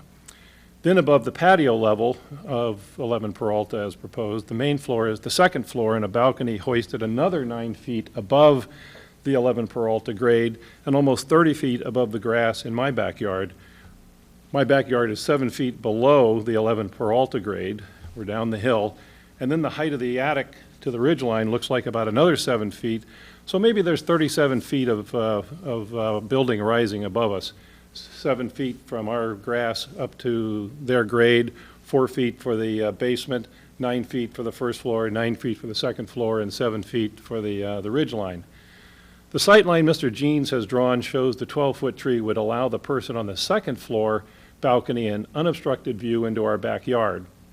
The kitchen and the breakfast and dining area and patio area and all of that would be accessible. From the balcony. Now let's go to the next figure, which is the surprise exhibit with Mr. Jeans told the commission repeatedly under close questioning by many, many members of the commission was the same. The very same, he said repeatedly, as the figure we just looked at. Well, it's not the same, and it's far from it. And you'll notice several material differences, don't you, if you study the drawing closely. First, you notice the tree has a depiction of 2 higher elevations to show what the tree would look like at taller heights. And you notice this is the tree. This is the first elevated height he's added, and then added that.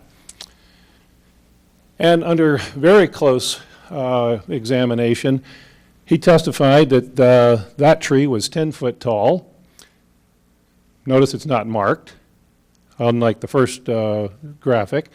And the next elevation up, he said, would be 20 feet, and the next one would be 25 feet, to mimic what he claimed was John and Donna's request for 20 or 25-foot trees, which was not true at all either. Our request was for 18-foot trees. That's not depicted here.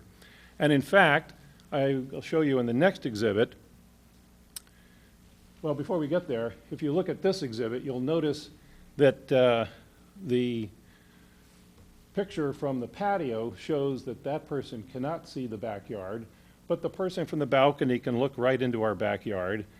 And he's also depicted that the 25-foot tree would, and the 20-foot tree both, would block any view of the backyard and would block any view of the hills, which they want to have. Based on the drawing, the chairman then proposed marking the exhibit for the Planning Commission record, but showing the tree line to be 12 feet.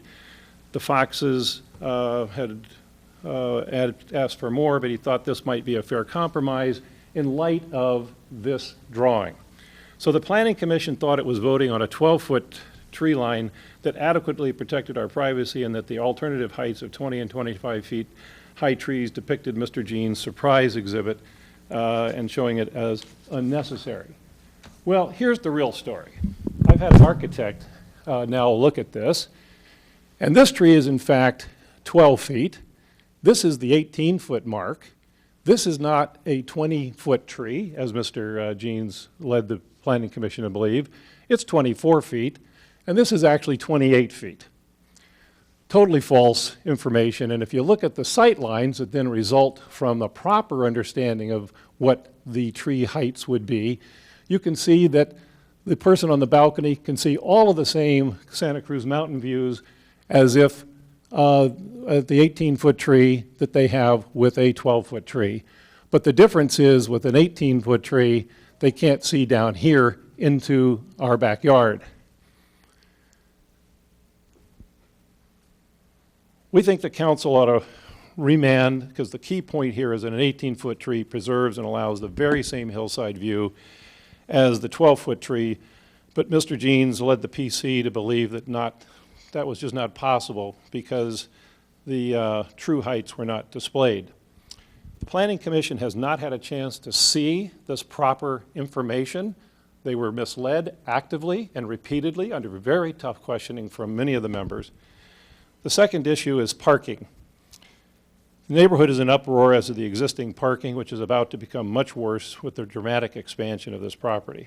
But this seems like an easy one to me. Accept the applicant's post-planning commission hearing offer to the council to in fact build the 3 garages and not just, quote, pull a permit. Codify that in a condition tonight if you feel you can do so without a remand, and then the parking issue before you will be behind you. Thank you. Thank you, Mr. Fox. Mr. Rennie. Yeah, I have one question. So I'm not able to find it now, but I recall that you had a list of asks of the project, and that one of them was you wanted trees that were 12 to 15 feet high. I recall reading that somewhere, but now you're talking about an 18-foot tree. Did you change your request at some point? Or am I You're close in your misremembering? recollection, but a little bit different. We did change our request. Our request originally was 20 to 25 feet. We reduced that to 18 to 20. The 20 comes from blocking view of all of the mass. 20 is about here. It blocks all our view of all of this. 18 blocks their view into here. But the request that we always had was to preserve our privacy and also to not force us to see this 3-story building in our backyard all of a sudden. So second question, currently there's a staircase that goes up that it looks like it has a really good view of your backyard. Isn't this an improvement because we're getting rid of the staircase even Not with at a all. 12-foot tree? Not at all. There's only 5 steps on that staircase that would allow you to see into the backyard. And when you walk up the staircase, you can't see it at all because your back is to the yard. When you walk down, what would you say, 2 to 3 seconds? Typically, we see people go up and down that staircase not more than twice a day. But that's never been an invasion of privacy problem that we have had to date. Most of that is blocked by either the fence at the lower end or at the top end, it's blocked by the corner of the house. So the house is here and the staircase goes behind the house for the top 6 steps. And so the difference then now is somebody on the balcony would stay there longer than just walking up and down the stairs. Oh, yeah, and it's a large balcony. It's designed for outdoor living. It's not there just to cause added expense. This is a place that they're planning to spend outdoors. Okay, thank you. All right, thank you, Mr. Fox. Mr. Tony Jeans.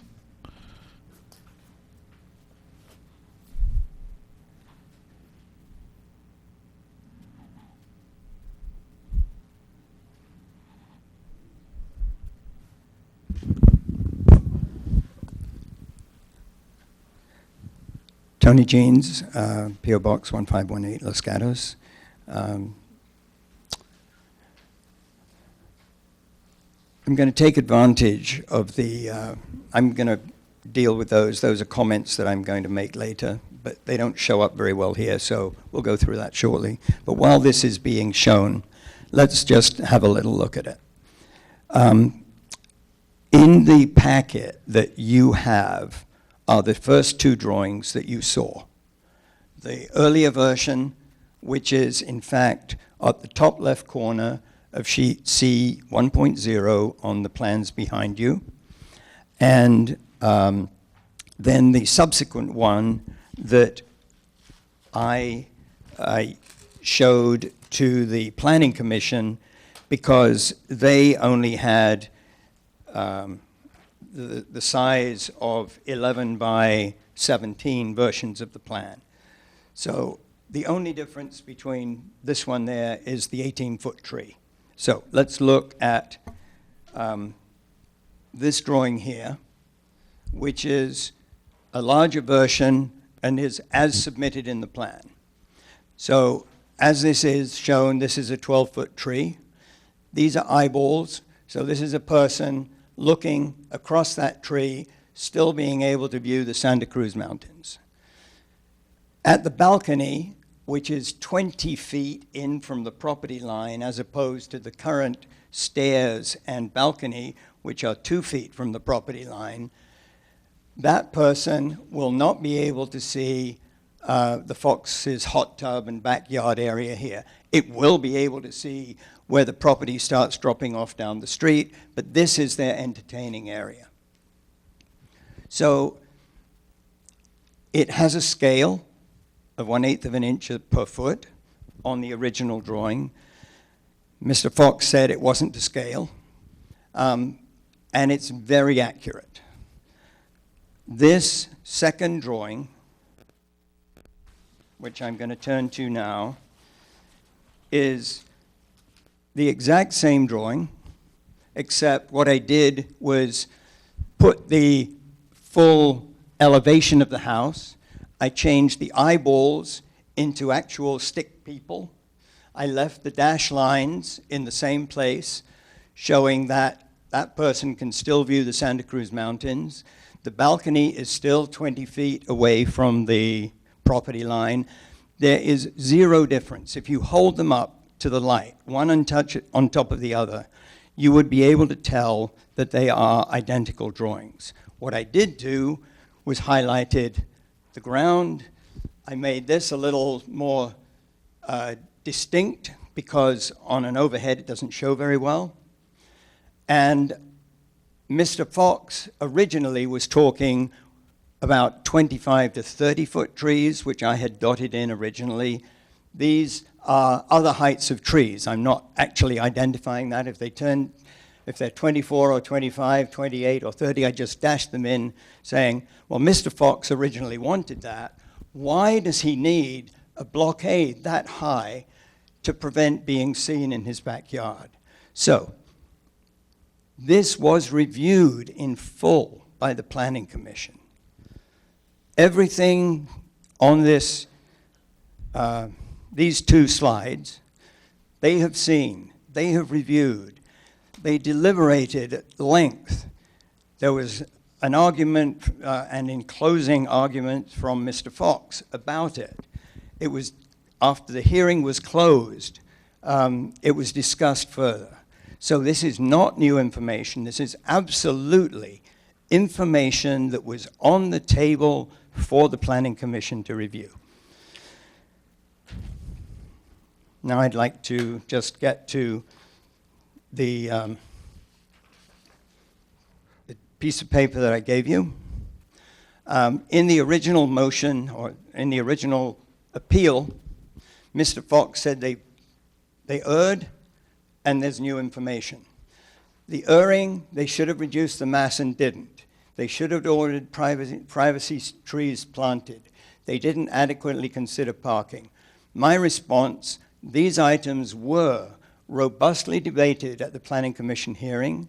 John Fox, as the appellant, was the last person to speak, and after close of testimony, the PC deliberated further on all issues. So the PC did not err. They used their discretion in rendering a reasoned decision. As to the new information, the sightline drawing provided at the last minute was just an overhead, just like Mr. Fox's overheads.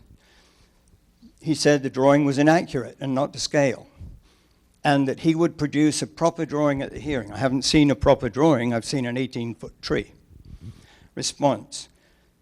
That we've already gone through was taken from the plans. You have had an opportunity to look at it. The Planning Commission had an opportunity to look at it. The overhead was identical in terms of fact. So there was no new information. Now, in the letter that came out today, Mr. Fox elaborated on those points, and the second page, it was just a quick response by me to Mr. Fox's comments. He said the sightline drawing was inaccurate. Well, we've addressed that one. The garage condition modification request to the town council was given after the Planning Commission hearing. Yes, and we'll talk about that in a second. There was a variance request for parking to the town council after the Planning Commission meeting. There is no variance request. I don't know what that means. Maybe Mr. Fox can explain it, but I am not making any variance request. There was an exception request from town technical demolition rules. There is no technical request for anything. I'm trying to avoid breaking the town demolition rules in anything that we do with a garage, and we'll get to the garage later. Privacy protection is inappropriate. Plant a row of 18-foot high cypress as a screen. We've discussed that. It was rejected by the Planning Commission. Mr. Fox asked for taller trees at the Planning Commission, and they said it is not needed. The inadequate on-site parking, the garage is not being wide enough, request for 3 usable garages as a condition of occupancy. Let's talk about that in a little more detail. And if I run out of time, I'll bring it up at the rebuttal, or you can ask me questions. The garages are not tied to this project. There is no requirement to do anything for the garages, period. At the hearing, because the neighbors were concerned about parking and garages, I suggested to Commissioner O'Donnell that they make a condition that says we will apply for a permit for a 3-car garage that is the right width at the end of the project, by the end of the project. We actually need the access where that third garage would be to get in and out during construction. So we can't do it until the very end of the project. And what we're planning on doing is widening the garages, and because they are 9 foot 8 inches wide, interior dimension, and at that angle, coming up the alley, turning in, it's very difficult to do. A good driver can do it. A bad driver will bang the side of their car. So the only way to do that and make it work with 3 garages is to not technically demolish the garages, but remodel them at the same time as stretching them so that they are wider, but keeping 2 walls and 50% of the, more than 50% of the existing walls of the garages so that they are not demolished. The reason we can't demolish them is if they were to be demolished, they would have to be moved, and in moving them, they would approach the steep end of the property too quickly, and you could really only put a 2-car garage. So I do have a request, which I'll address in the second portion, as to what that request is doing. But it's just to make sure that we can have a 3-car garage on that property. Thank you. All right, questions for Mr. Jeans. Mr. Rennie. So I don't think he gets a second chance at it. No. So let me ask you, start with, you're not the applicant, so you... He does? Yes, yes, they both get 5 minutes. I am the applicant. Applicant.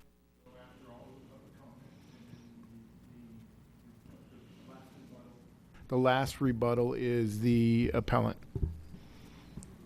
Right, so Mr. Jeans doesn't get a rebuttal. He doesn't get a rebuttal. Yes, he does.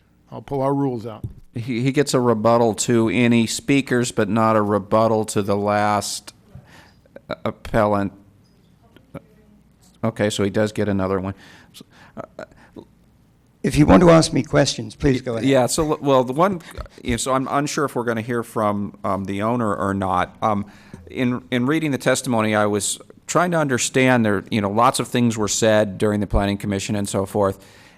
There was concern that this is adding some bedrooms and we were going to end up with 4 to 6 more cars, and currently we have 7 to 11 cars parking in the area. So I was curious, and I think they're including the other building. How many people live in the building? You may have kicked them out for the project, so let's say a year ago, how many people lived in both buildings? People are still living there now.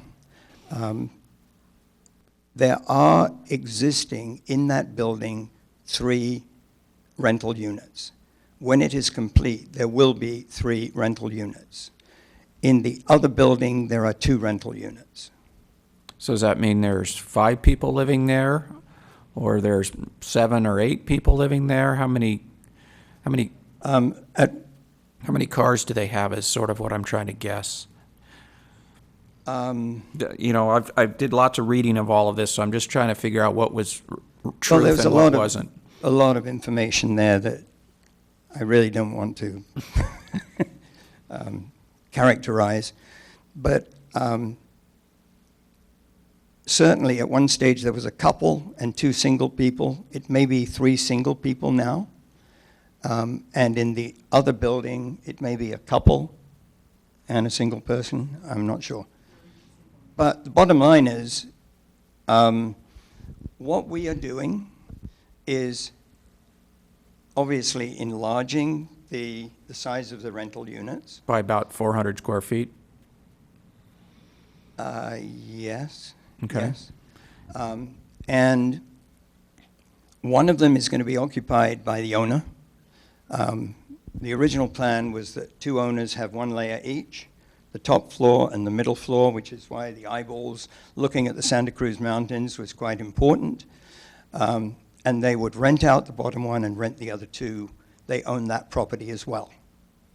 Lot number 15. The bedroom count will go up.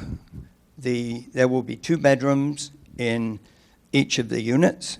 There are currently 1. Kathleen wants 1 for her daughter, who visits occasionally. Wendy, I think, was in the same situation. And then you rent other rooms out, or units out. Okay. But this was all 100% accurately and fully understood by the Planning Commission, and nothing has changed. Okay, thank you. Councilmember Spector. Thank you, Mr. Mayor. Putting aside where it came from, what is your position right now on 18-foot trees? No. 12-foot trees were accepted by the Planning Commission, and if you look at the drawings, you can see that from the upper level, that person 20 feet away cannot see into the entertaining area, the barbecue, the hot tub area on the house below. All right, yeah, you answered my question. Now, with regard to the garages, they're sort of like tacked on, in part by the Planning Commission, in part by you. So your position is that if this were to go forward as you wish, there would be garages, but they would be shorter than is mandated under a current ordinance. They are currently legal garages, but they are not very useful in the No, I'm going to the stop you length. there. I understand that. But if you were going to redo the garages the way you want to do it, they would not be 20 feet long. They would be 19 feet 8 instead of 20 feet long, and they would be 11 foot 6 wide, which is where you need the width to swing in. And in your refurbished or redone home, there would be 3 living units? Yep. So 2 would be the ADUs, Yep. and 1 would be a rental or an ownership. Yes. Thank And the parking requirement is for 2 garages. All right, thank you. So, Mr. Jeans, I have some familiarity with this property because I almost purchased it once upon a time. Okay. And it was marketed as a 5-unit commercial property, a duplex and a triplex. And when you pull the county records, it says duplex and triplex. So it is effectively not a single-family home with ADUs, but I guess one could characterize it moving forward that way. All of the rental units had separate entrances, and there were 2 parcel numbers, but there was a property line going right through the property at 15 Peralta, like right through the structure. That's where the second property line was. I recall the garages being located kind of precariously in the back, right on the edge of the property line, if I'm not mistaken, like a 0 lot line situation. So if anything were to be done with the property, that there could be some issue with those garages not coming back the same way. I guess my question is, you know, if you're looking at the property, you have 11 Peralta, which is a very nice Victorian home, which has been sometime during the 1950s or 60s turned into 3 units, apartments that were rented out. And then you have the one next door, 15 Peralta, all on one 12,000 square foot lot. Are you going to be trying to subdivide this at any point in time in the future where you'll have the actual 11 and 15 separate and being able to be sold separately? And why wouldn't you try to do that before you approach the project you're approaching now? We approached this project a year ago, And the need for the owners were to get this going as quickly as possible. When we applied and did our first application after a couple of months of work in May last year, they wanted to build that and move into two of the units and then look at what they're going to do. It is absolutely the intention to do a lot line adjustment so that the property line no longer runs through the unit, the other unit. It doesn't make sense that it does go there. The garages, which was the other part of your comment or question, the intention is that there would be 2 proper usable garages on on unit 15 and 3 usable full-width garages on lot number 11. If you try and do a lot line adjustment, you have to demolish the garage where the property line runs through it. So the intention is to try to make it more usable, and it was Wendy and Kathleen's intention to live in 2 floors in perpetuity, grow old there. They have an elevator in the building, so that would be accessible to every floor so that when they grow old, they can still use it. The other 3 units would be rented out. It was always a backup plan if it cost too much money to do the project on the house that we're talking about now, 11. They may have to sell 15, but that is certainly not their first choice. Follow-up question.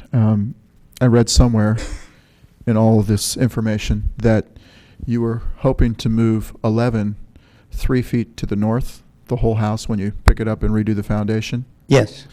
So if I'm facing it from the street and you have 15 and you have 11 being on the left, you wanted to move it closer to 15? Yes, and the intention of that was to make the project more palatable to Mr. and Mrs. Fox when we originally were trying to reach a negotiated agreement with them so that it could be approved in August last year as a, just by staff. And when that fell apart, I guess we inherited the 3-foot move, which we otherwise would not have chosen to do, and the owner actually regrets. But we will work with that in any future development of any lot line adjustment to make sure that it works and is legal. If you want to require us not to move it, I would be delighted.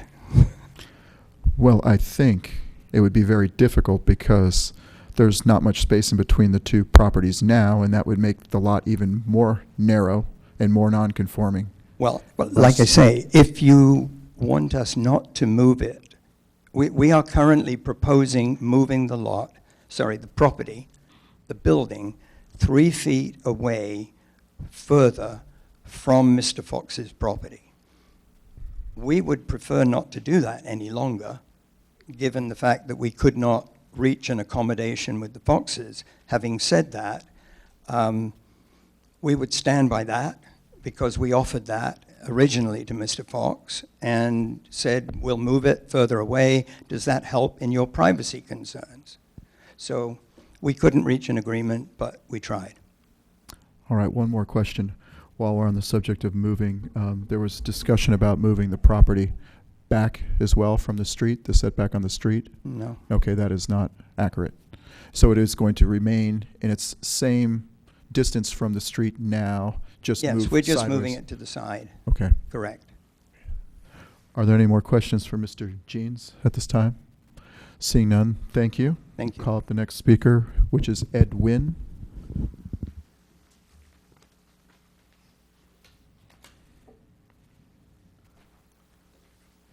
I'm Ed Wynn. I live directly across the street from the project on Peralta Avenue.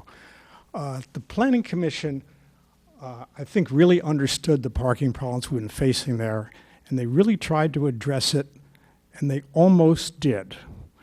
There's one thing left out, is they made the condition that the garages in the back, which really need to be fixed, there's really no commitment to ever do it. There's a commitment to pull a building permit. Well, that's not much of a commitment. If you want to get the parking problem solved, require that those garages must be built as a requirement for this approval. That's my issue with parking. Thank you, Mr. Nguyen. Any more questions for Mr. Nguyen? Seeing none, Mr. Monk, Art Monk. That's the last card I have on this subject. If anybody else wishes to speak, please bring forward a card.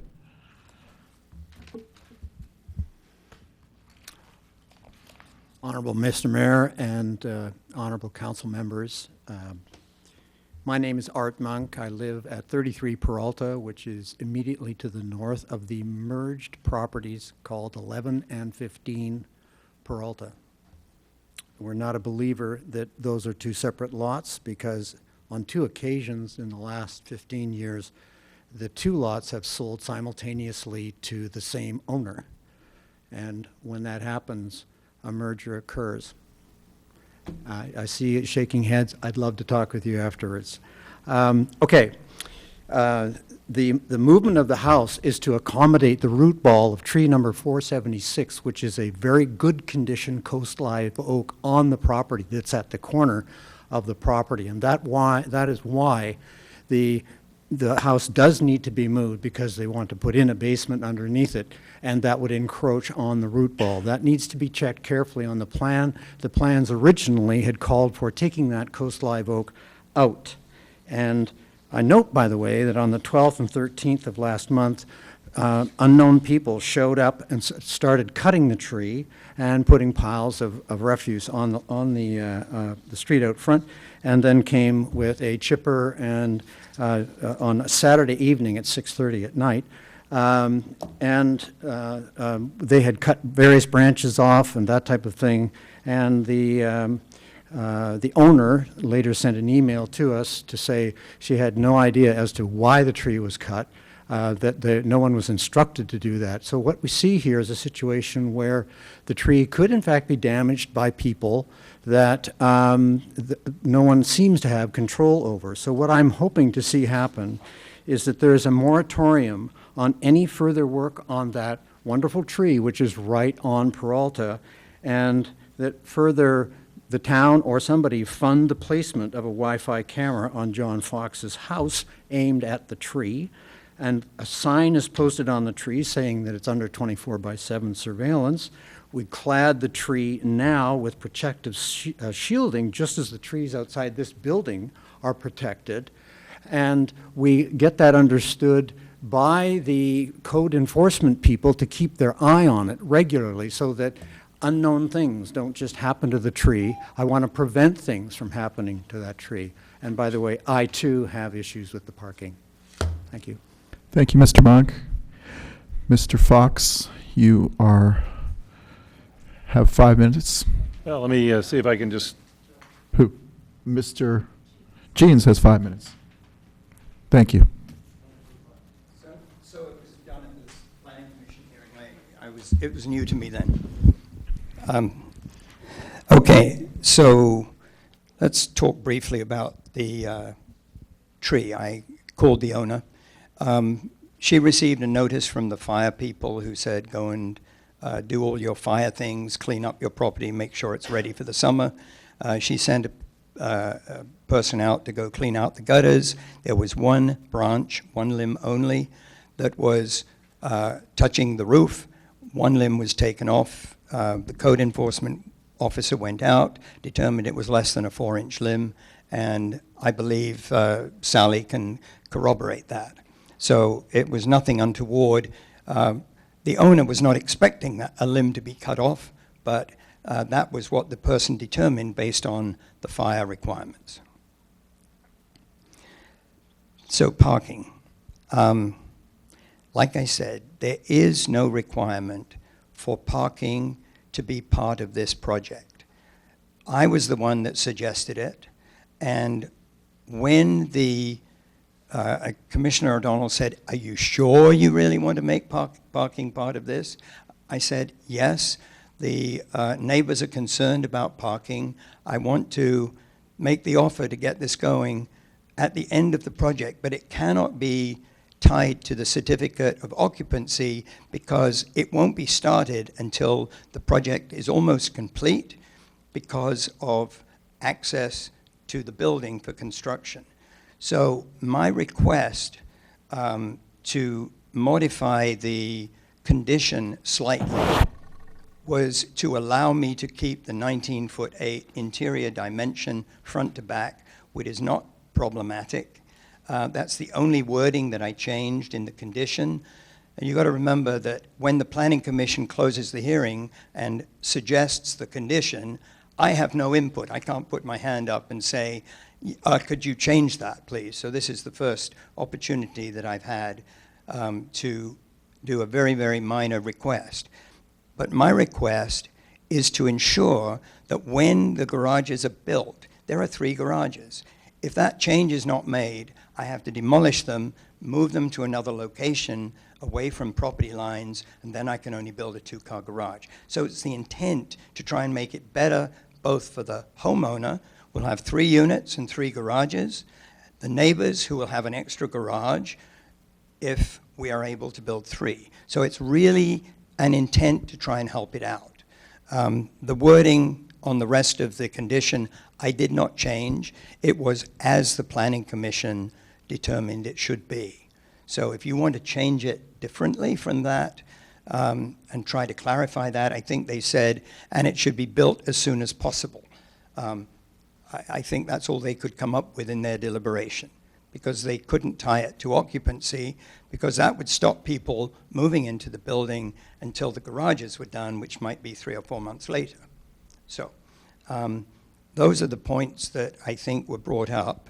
I don't have any other issues to bring up other than to say, I do not believe the Planning Commission erred. They were in full knowledge of everything that was going on, and they acted on that knowledge. And I don't believe that there's any new information that has come up this evening that they were not party to. Thank you. We have questions. Mr. Rennie. Thank you. So I'm having trouble understanding why it's going to take you so long to build a garage that we can't tie the occupancy to the building of the garage. How long is it going to take you to build a garage? It's not just building the garage. I've got to do it as a remodel and not as a technical demolition. So we have to be very careful about not taking off anything more than we are allowed to take off in order to get a requirement of maintaining or retaining 50% of the building. And in doing that, it's a pain in the butt. If I could just build new garages exactly where they are now, we could probably do it in 6 weeks. But the way we have to do it, carefully retaining the siding without damaging anything, it's going to take us, or them, I'm not involved in that, but 3 to 4 months. Second part of the question then would be, why can't you start sooner before or earlier before the end of the construction is going to end on the house? I mean, I'm assuming you really need this access for major material movement, and once you get the house moved, the foundation poured, any major building done, and now you're finishing stuff on the inside, I would assume at that point you don't really need the access in the back and you can start the garage. Garages can be started and overlap. I just don't think that you should require it to be completed at the same time as a penalty to the owner who is offering to make this condition available to you, which otherwise you would not be able to make. Last question, could you repeat what is the condition change that you're asking for to the garage? it's an exception, so it's 20 and a half feet instead of 21, was that it? On your attachment 11, I said, we request that condition 22 be amended to read. And then it was exactly the same wording that the Planning Commission used, but a couple of words changed. So I have the condition here. I don't have the other condition, so I don't have the other one. But what it says is, prior to the completion of the project as approved, the applicant shall file all necessary applications to take the existing 30 by 20 foot 3 garage structure on the subject property and make the garages more easily facilitate on-site parking. That is per the Planning Commission. I changed, the garage structure may retain its existing overall length, or call it depth, of 20 feet, but the width should comply with present requirements at a minimum, expanding the interior width of each bay to at least 11 feet. And then the Planning Commission had, the action on pursuance of the permit should be done forthwith at a responsible time. So all I did was, I have to retain the depth in order not to have technical demolition. If I have to move that back wall 4 inches, I have to move it, I have to demolish it, and then I have to move the whole thing, and we end up with a 2-car garage. Thank you. Thank you. Mr. Jeans, Mr. Monk mentioned that the reason why the house needed to be moved 3 feet was because of the root structure of the tree and the desire to put in the full basement, because as the house stands now, there is no full basement, just a partial basement that's not livable or occupied, right? Yeah, that's not quite true. A sequence of events. We were always doing the basement. We were always planning on moving the house away from Mr. Fox's property. We were originally going to take that tree out. Donna Fox, when we met with her, said, great, in that there was a lot of debris, but she said, I'll check with John. John came out and said, no, we really like that tree. Other people on the street like that tree. So it's a chicken and egg. The house was proposed to be located in that position to try and get the approval of the Foxes for the project, so we didn't have to go through the Planning Commission, Town Council route. And the tree will benefit. 2 more questions. One is regarding the existing basement. So as the property currently is configured, there's 3 units with 3 separate entrances, and none of those units is actually in the basement. The current basement is considered storage or crawl space. It's unlivable. Is that correct? 2 are on the main level, and all access doors are on the main level. 1, you have 2 front doors on the house. 1, you go in and immediately go upstairs to a 3rd unit upstairs. So you have 1 upstairs and 2 down, with the access to all units being on the main floor. There's a secondary exit from the back down the balcony and the fire stairs that are painted orange. You can't miss them. Okay, so it's the main level and a top level, and no occupancy below grade. There's no occupancy. There is a small basement of about 100, and I'm guessing 110 feet for mechanical equipment. Okay, and the other question, we have to go back to the garage. I recall the garage being configured in a manner where there was 6 separate doors and walls in between, so they're all 6 separate garages. And I'm just finding it difficult to try to salvage any bit of that if you were to start tearing at it and trying to modify it and lengthen it so it would be 11 feet wide each. Well, without it falling over. Without it being a total demolition, I guess you could say. Okay, so here is the existing situation.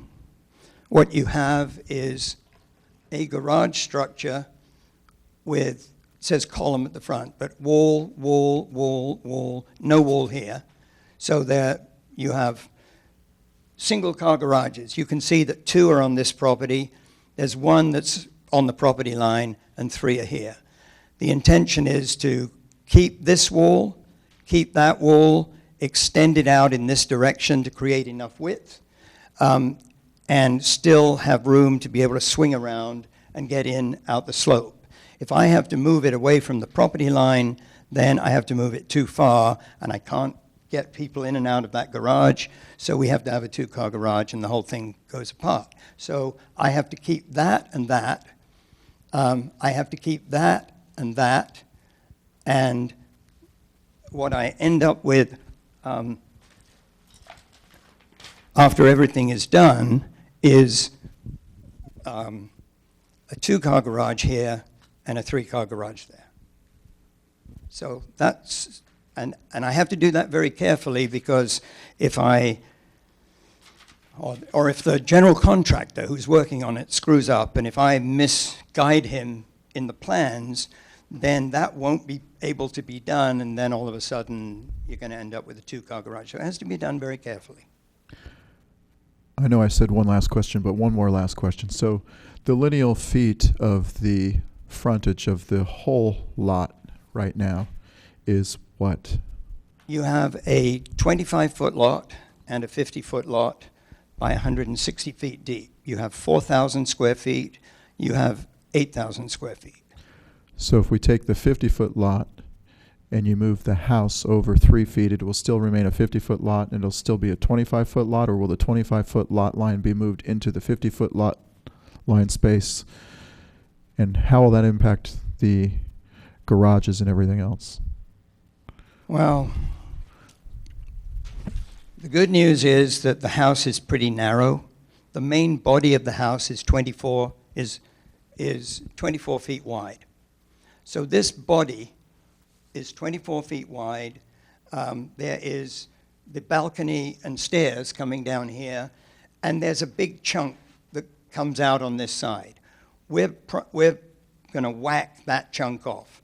So our new house after remodel, this is an addition at the back that changed, but it will be 24 feet wide.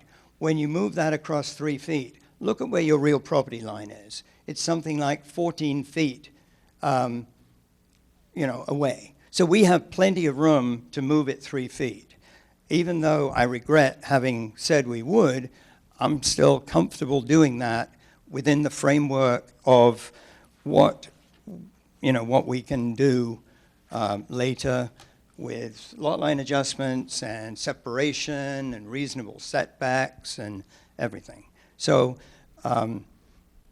it will require a variance if we do a lot line adjustment, because we're manipulating non-conforming lots. So it'll go to the Planning Commission. It may well end up here. But it will be something that I think is substantially better than having a lot line running through a building, because now we can't even do a remodel to that building. We can't go in and change anything, because everything we do is within the setback. I mean, because the building line is 3 feet into the building itself. So we've got to normalize that. And that will do, or request. Whether you allow it down the road, we'll find out. But certainly we would hope to. I would think it would be reasonable. All right, thank you. That's it with my questions. Anybody else? All right, seeing none. Thank you. Mr. Fox. I don't know. They're telling me. I'm just... What? Okay. We're ready for you. Anybody have questions? Okay. Would you like to rebut what you've heard? Well, I'll be quick, but I do want to make You think you get maybe 5 minutes. 7 quick points. What you heard Mr. Jeans do is to emphasize what was similar between this graph and the other graph. What you didn't hear him talk about, what was different. And that's what's the key here. What's different is that he told the Planning Commission, and I will listen to the video again twice today, he told the chair that that was 20 feet and that was 25 feet. Not what he just told you, that he made up random heights just to illustrate it. So what the commission understood was that what we were requesting, according to Mr. Jeans, a 20 and 25 foot, was going to block all views of the hillside. And they thought that by raising this 10 foot, it's really 18 foot, 12 foot, to raise it up to 12 foot would be a compromise, given what they saw on the false surprise graphic. I just think you got to remand because the commission just hasn't had a chance to understand the true and correct facts. They were misled. They were told the wrong thing. The third thing I would say is that Mr. Jeans likes to make the point that this view from the balcony does not allow people on the 11 Peralta balcony to see the hot tub. But that ignores that not only is the hot tub out there, it ignores the kitchen, the breakfast, the dining area, all which is in his view, looking right in the windows. It ignores that people actually stand up in the hot tub. It ignores that people walk around the yard. It ignores the fact that the hot tub was preceded by a swing set, and ignores that the swing set was preceded and followed both by a climbing structure. It was 12 feet tall, kids climbing around that, and with little plastic swimming pools for the kids, all within the line of sight that you see without the 18-foot tree, all perfectly visible from that 12-foot tree limitation. All of which I hope returns to the backyard one of these days if my kids would ever get busy and start finally producing some grandkids for gosh sakes. But this is not going to be that static view. It's going to be changing terrain as we see different things come into that backyard. And I just don't want to have everybody up there looking at us chronically. The 6 more feet is what we asked for there. Let me answer some of the questions about the garages. There's no limitation on building 3 cars garages and 2. He's got 50 feet in the back there, plenty of room. He's got plenty of depth to go that extra 6 inches. What he's asking you for is a variance from town code. He just denied that and then admitted that in front of you in the last 20 minutes.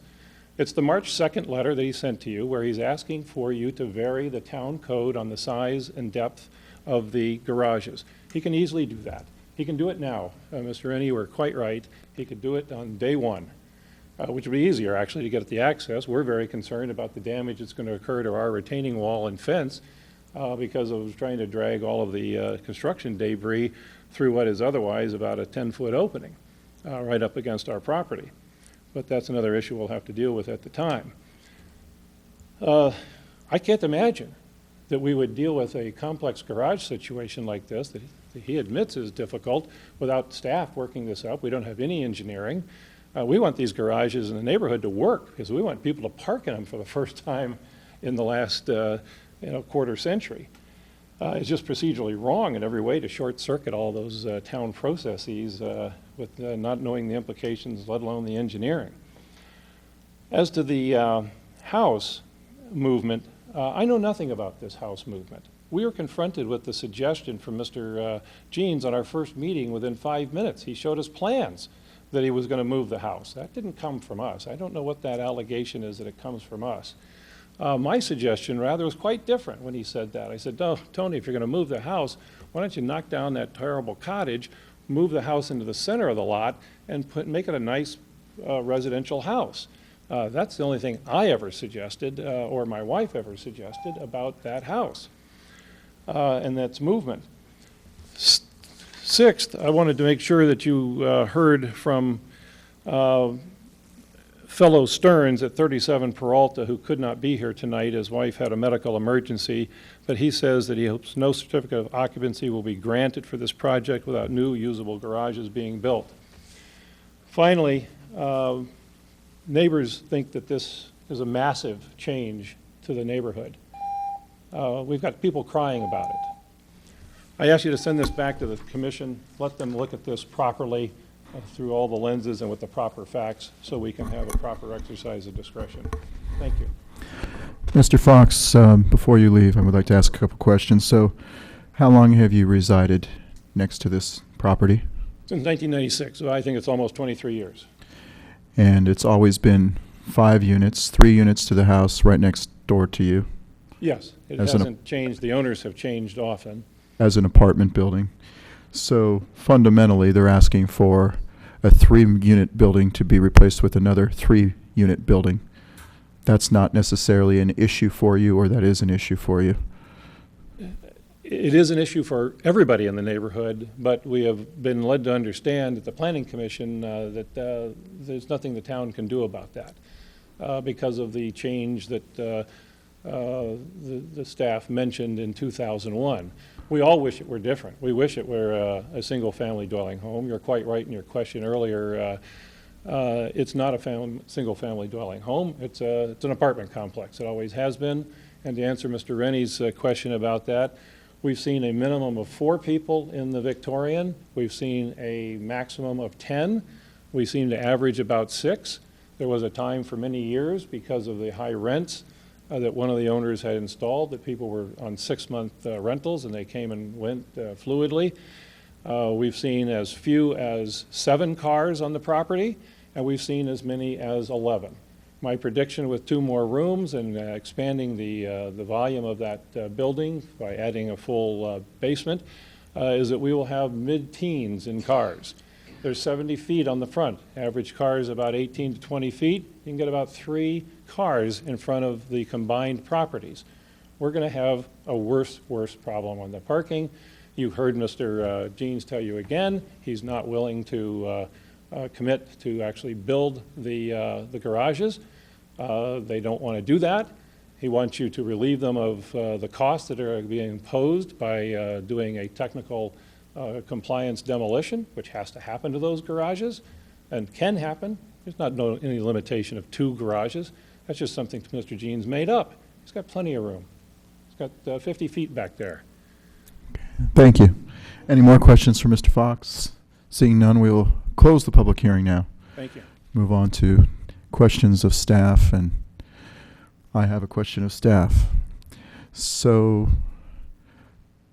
why wouldn't this property be viewed as the one parcel it is? And Mr. Jeans says later on he would hope to potentially get a variance to create 2 non-conforming lots. Why wouldn't that step be performed first? And why wouldn't staff's initial recommendation to Mr. Jeans be, hey, you have a Victorian that somebody took in the 1950s or 60s and turned it into a triplex. It's the only one in the neighborhood. And then there's the one next door they turned into a duplex. Why wouldn't we be saying these are kind of like non-conforming uses in an R18 neighborhood? Why don't we try to turn them back into single-family residentials if you want to go and do this multi-million-dollar remodeling job that he's looking to do? Thank you. So I'll start with this. I don't know if Mr. Polson wants to add anything, but there's sort of 2 different issues. So the first one, I think, was about the 2 lots, and there was what's called a certificate of compliance issued, which essentially establishes those as 2 legal lots. And I understand that because I remember seeing the picture, and then I saw the dotted line going through the house, and there are 2 APN numbers. So I understand there is a certificate of compliance, but as Mr. Jeans said, the property line can't go through the house. It has to move one way or another. And if it moves, then you'll have 2 non-conforming lots, which means you'll have a variance situation. You'll also have a situation with setbacks. Mr. Jeans mentioned that if he shaves off part of the house, then he'll only have 14 feet in between the houses, but the property line still goes through one of the houses. So if you move that property line over, will there be enough setback? In other words, is he doing this in a step where he can avoid, or how can I say it, create a situation where he gets a variance easier later by, what is the method to the madness here? To me, it seems like the project should be looked at globally. The property line, the variance should be granted first and moved. There should be 2 formal separate parcels with setback in between. And then I don't think any of the things like moving the house or the configuration of the garages and all those things would be as much of an issue. He's saying, well, I hope maybe we can get a variance later, maybe we can't. And he has applied for a lot line adjustment, and we will look at that application separately from this application. But this application right now is for over a 100 square foot addition to this existing second floor of the house. Because of the ADU permits that were issued, primarily that's how we see this, as a single-family house with 2 ADUs. So I'd like to ask you further about that. So you said there was ADUs issued in 2001. Is that what it is?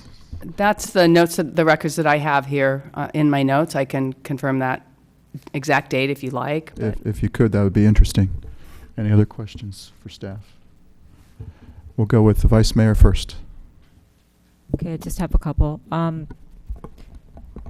To Ms. Zarnowitz's point, as I understand it, what we're looking at is an application for a 540 square foot addition to an existing house, correct? That's correct. At 11 Peralta Avenue, correct? That is correct. We are not looking at another lot besides 11 Peralta Avenue, correct? That's correct. And part of this application is not a garage, correct? That is correct. So there is really no reason for us to be considering, or the Planning Commission to be considering, a garage or garage construction, given what the application was, absent Mr. Jean's representation at the Planning Commission. But given the application before us, the garage is not an issue.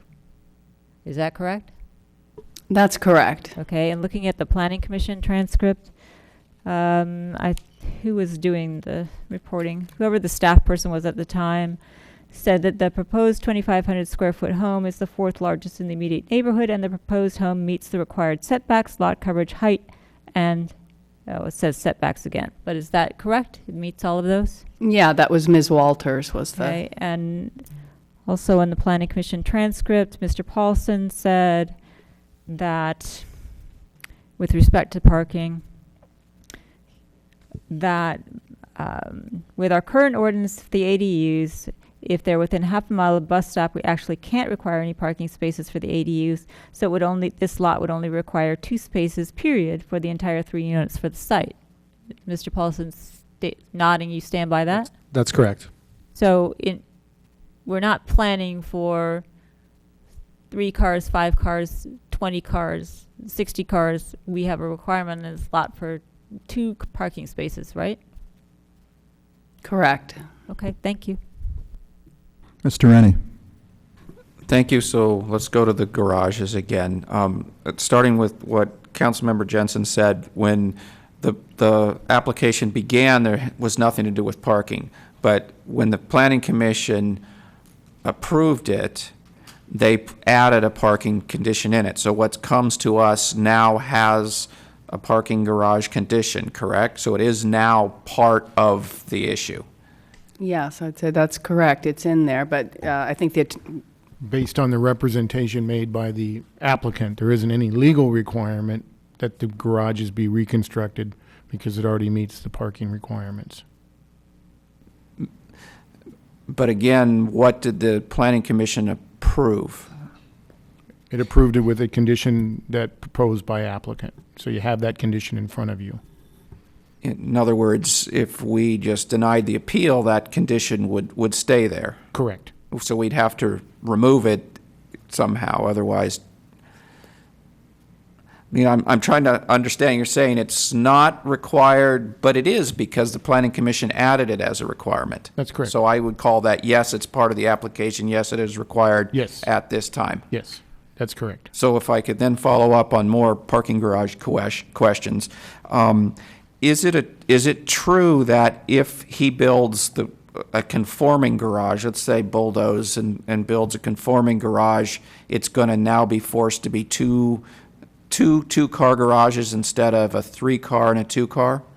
Yeah, I believe what the applicant's referring to is that it's an existing non-conforming garage, and if he actually demolishes it, then then he loses that non-conforming status. And so that's the request for the 19 foot 8 inches clear instead of 20. And he has said if he loses that status, he's now forced into effectively 4 car garage worth instead of 5-car garage worth. Is that a true statement? Well, I would say it changes the process. It might involve more planning applications in order to, have a different parking configuration.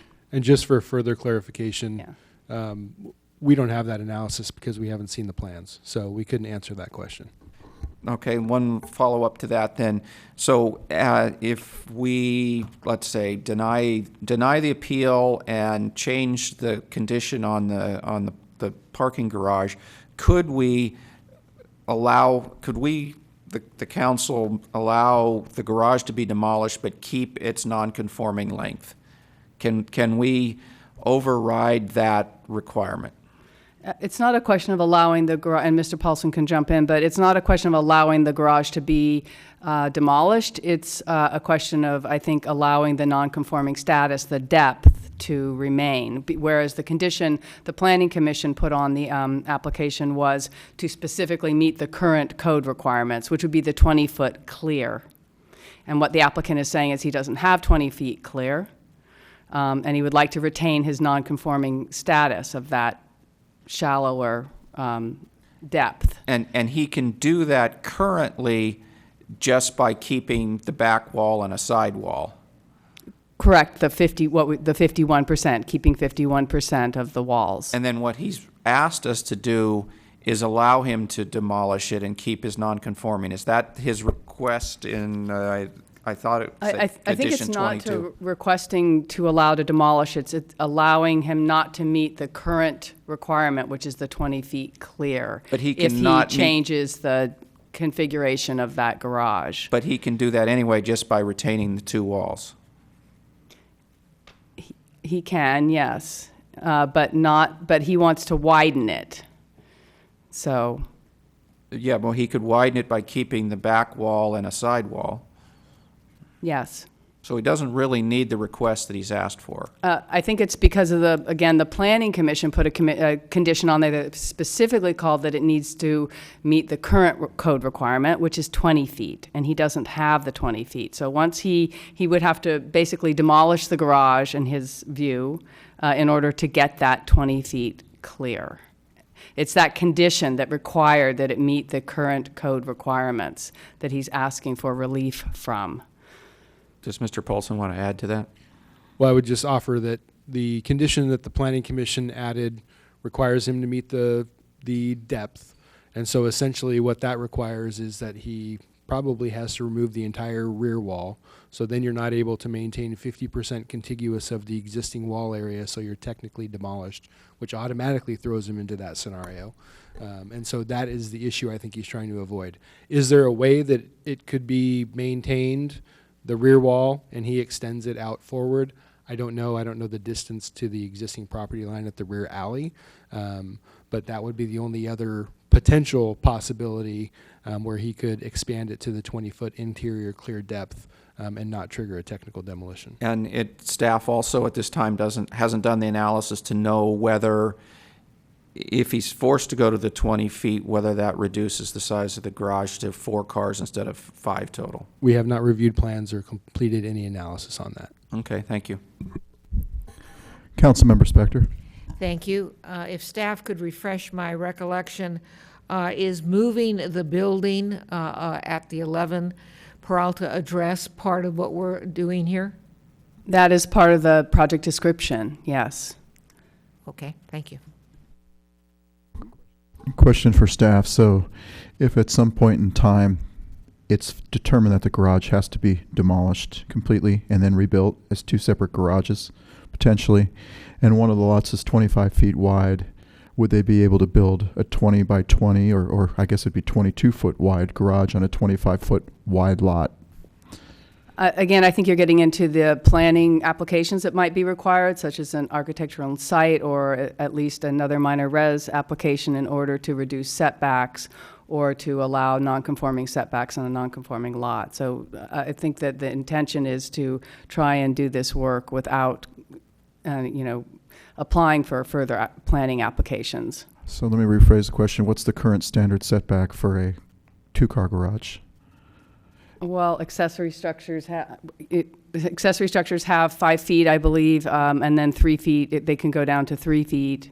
So there are different considerations. And then also, there's a lot of details, if the garage is over 450 square feet and it's built as a new garage, then a minor res application, again, they have to apply for the minor res application. So it just depends, again, on the project. But it could bring him into more discretionary reviews. Thank you. Any more questions? Councilmember Sayak. So quick question, and I hate to belabor the garage, but should this be denied, the garage is a condition of approval, and you have not looked at any technical reviews. What happens if the specs don't work out? Does it just default to the standard 20-foot that is currently required, and then it just reduces the amount of parking? Yeah, I mean, again, I think the issue is with the condition requiring that it meet the current requirements versus saying it's a non-conforming situation, it's not perfect, and some change to it would improve it but not make it worse. Okay. And if you could remind me, when that was tacked on, was the intent to try to add parking on site to alleviate the parking situation for the neighbor, or was the intent to try and bring the parking structure to code? Because it seems like you're going to try and solve a different objective with each scenario. Yeah, it's an interesting point, and I mean, I certainly can't read the Planning Commission's mind on, but it seemed like the discussion was talking about, addressing the issue of whether or not the garages could be used. Okay. So which brings back to why they want the current code, because then it makes it more usable. Yeah, in one sense. In the other sense, if it's not feasible, then maybe there would be no improvement in the parking, right? Because that's why non-conforming is more flexible, in order to allow a solution. Right. That could be maybe not 100% meeting the current code, but would be good enough. Okay. Vice Mayor. Procedural question, maybe, I don't know who answers it, maybe Mr. Schultz. Is it within the discretion of the council to take an action on the appeal, let's say hypothetically deny it, and alter a condition imposed by the Planning Commission? We certainly have in the past, so yes, you can alter the condition. Can we remove it? Based on the evidence. Yes, you can. Thank you.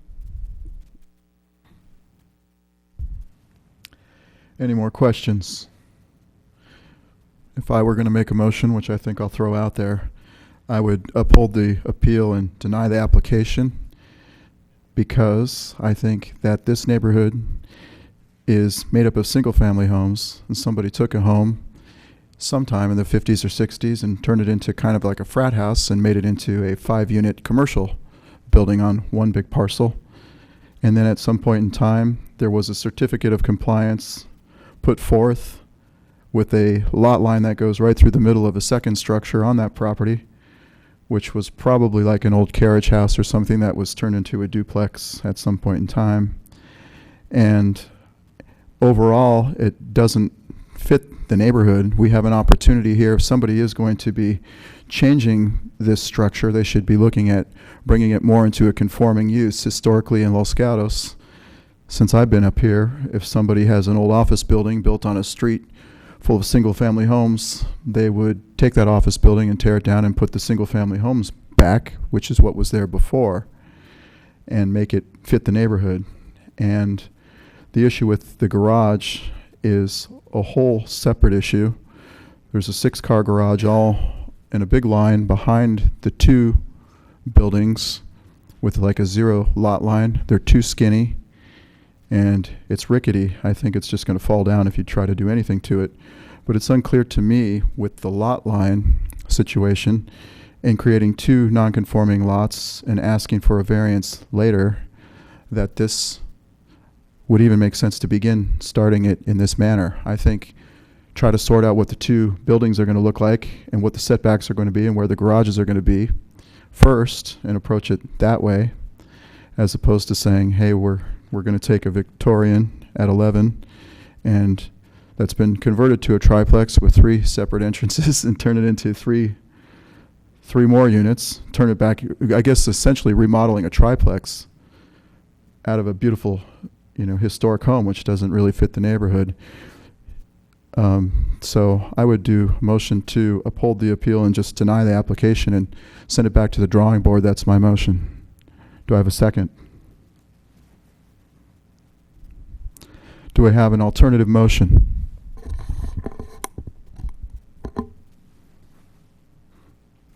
Councilmember Sayak. Okay, I'm going to try one. I'm actually going to, I move to deny the request, the appeal, for a variety of reasons. But for the most important is that I don't believe that the Planning Commission erred in their decision-making. I think that the discussion that we had today is indicative of the analysis that the Planning Commission did try to do. The questions that they were trying to solve with regard to parking by putting this condition, as Planning Manager Zarnowitz said, we can't read their minds of what they were trying to fix, whether to make it more usable or to alleviate the parking on the street. But I do appreciate that there was an intent to solve the parking issue that the neighbors were concerned about, and that when it does come to staff, staff will be working with the applicant to see what makes sense given our current code regulations. And so for the reason that I can't find any evidence that they made any errors, I will deny the appeal. We have a motion. Do we have a second? Second. We have a motion and a second. Discussion. Yep. Councilmember Spector. Thank you, Mr. Mayor. I'm going to support the motion because I agree that I haven't been able to find an error on the part of the Planning Commission. If I were ignoring law and rules and just going with my gut, I would agree with the mayor. I don't quite see the history of how this became a triplex. Having been doing what I'm doing now for a long time, I know that ADUs, as that term is used, is a recent terminology, not something from 2001. And I just think it's unfortunate that we're going to be going through this process with what, as the mayor said, is a beautiful home. Having said that, technically, under our law, I'm going to have to support the motion. Mr. Rennie. Thank you. So clarification on the motion. So did we decide we're going to allow him to keep the non-conforming status of the garage? My motion is what the Planning Commission recommended as is. So that's to meet code on the garages then? Correct. Okay. Well, I also agree. I can't find where the Planning Commission erred on this. I read through the transcript, and there's very robust discussion on all the issues that have been brought up. So I don't know how I would make a finding to actually grant the appeal. So I guess that means I have to support the motion. Thank you, Mr. Rennie. So I will not be supporting the motion. Again, for me, it comes down to neighborhood compliance and compatibility. This property represents a wonderful opportunity to bring back a beautiful Victorian home right next to probably one of the most historic homes in Los Gatos, something with Julia Morgan architecture, which is very special. And, I see a lot of upside potential for the owners to put the home back that way, as well as try to repair the home next door.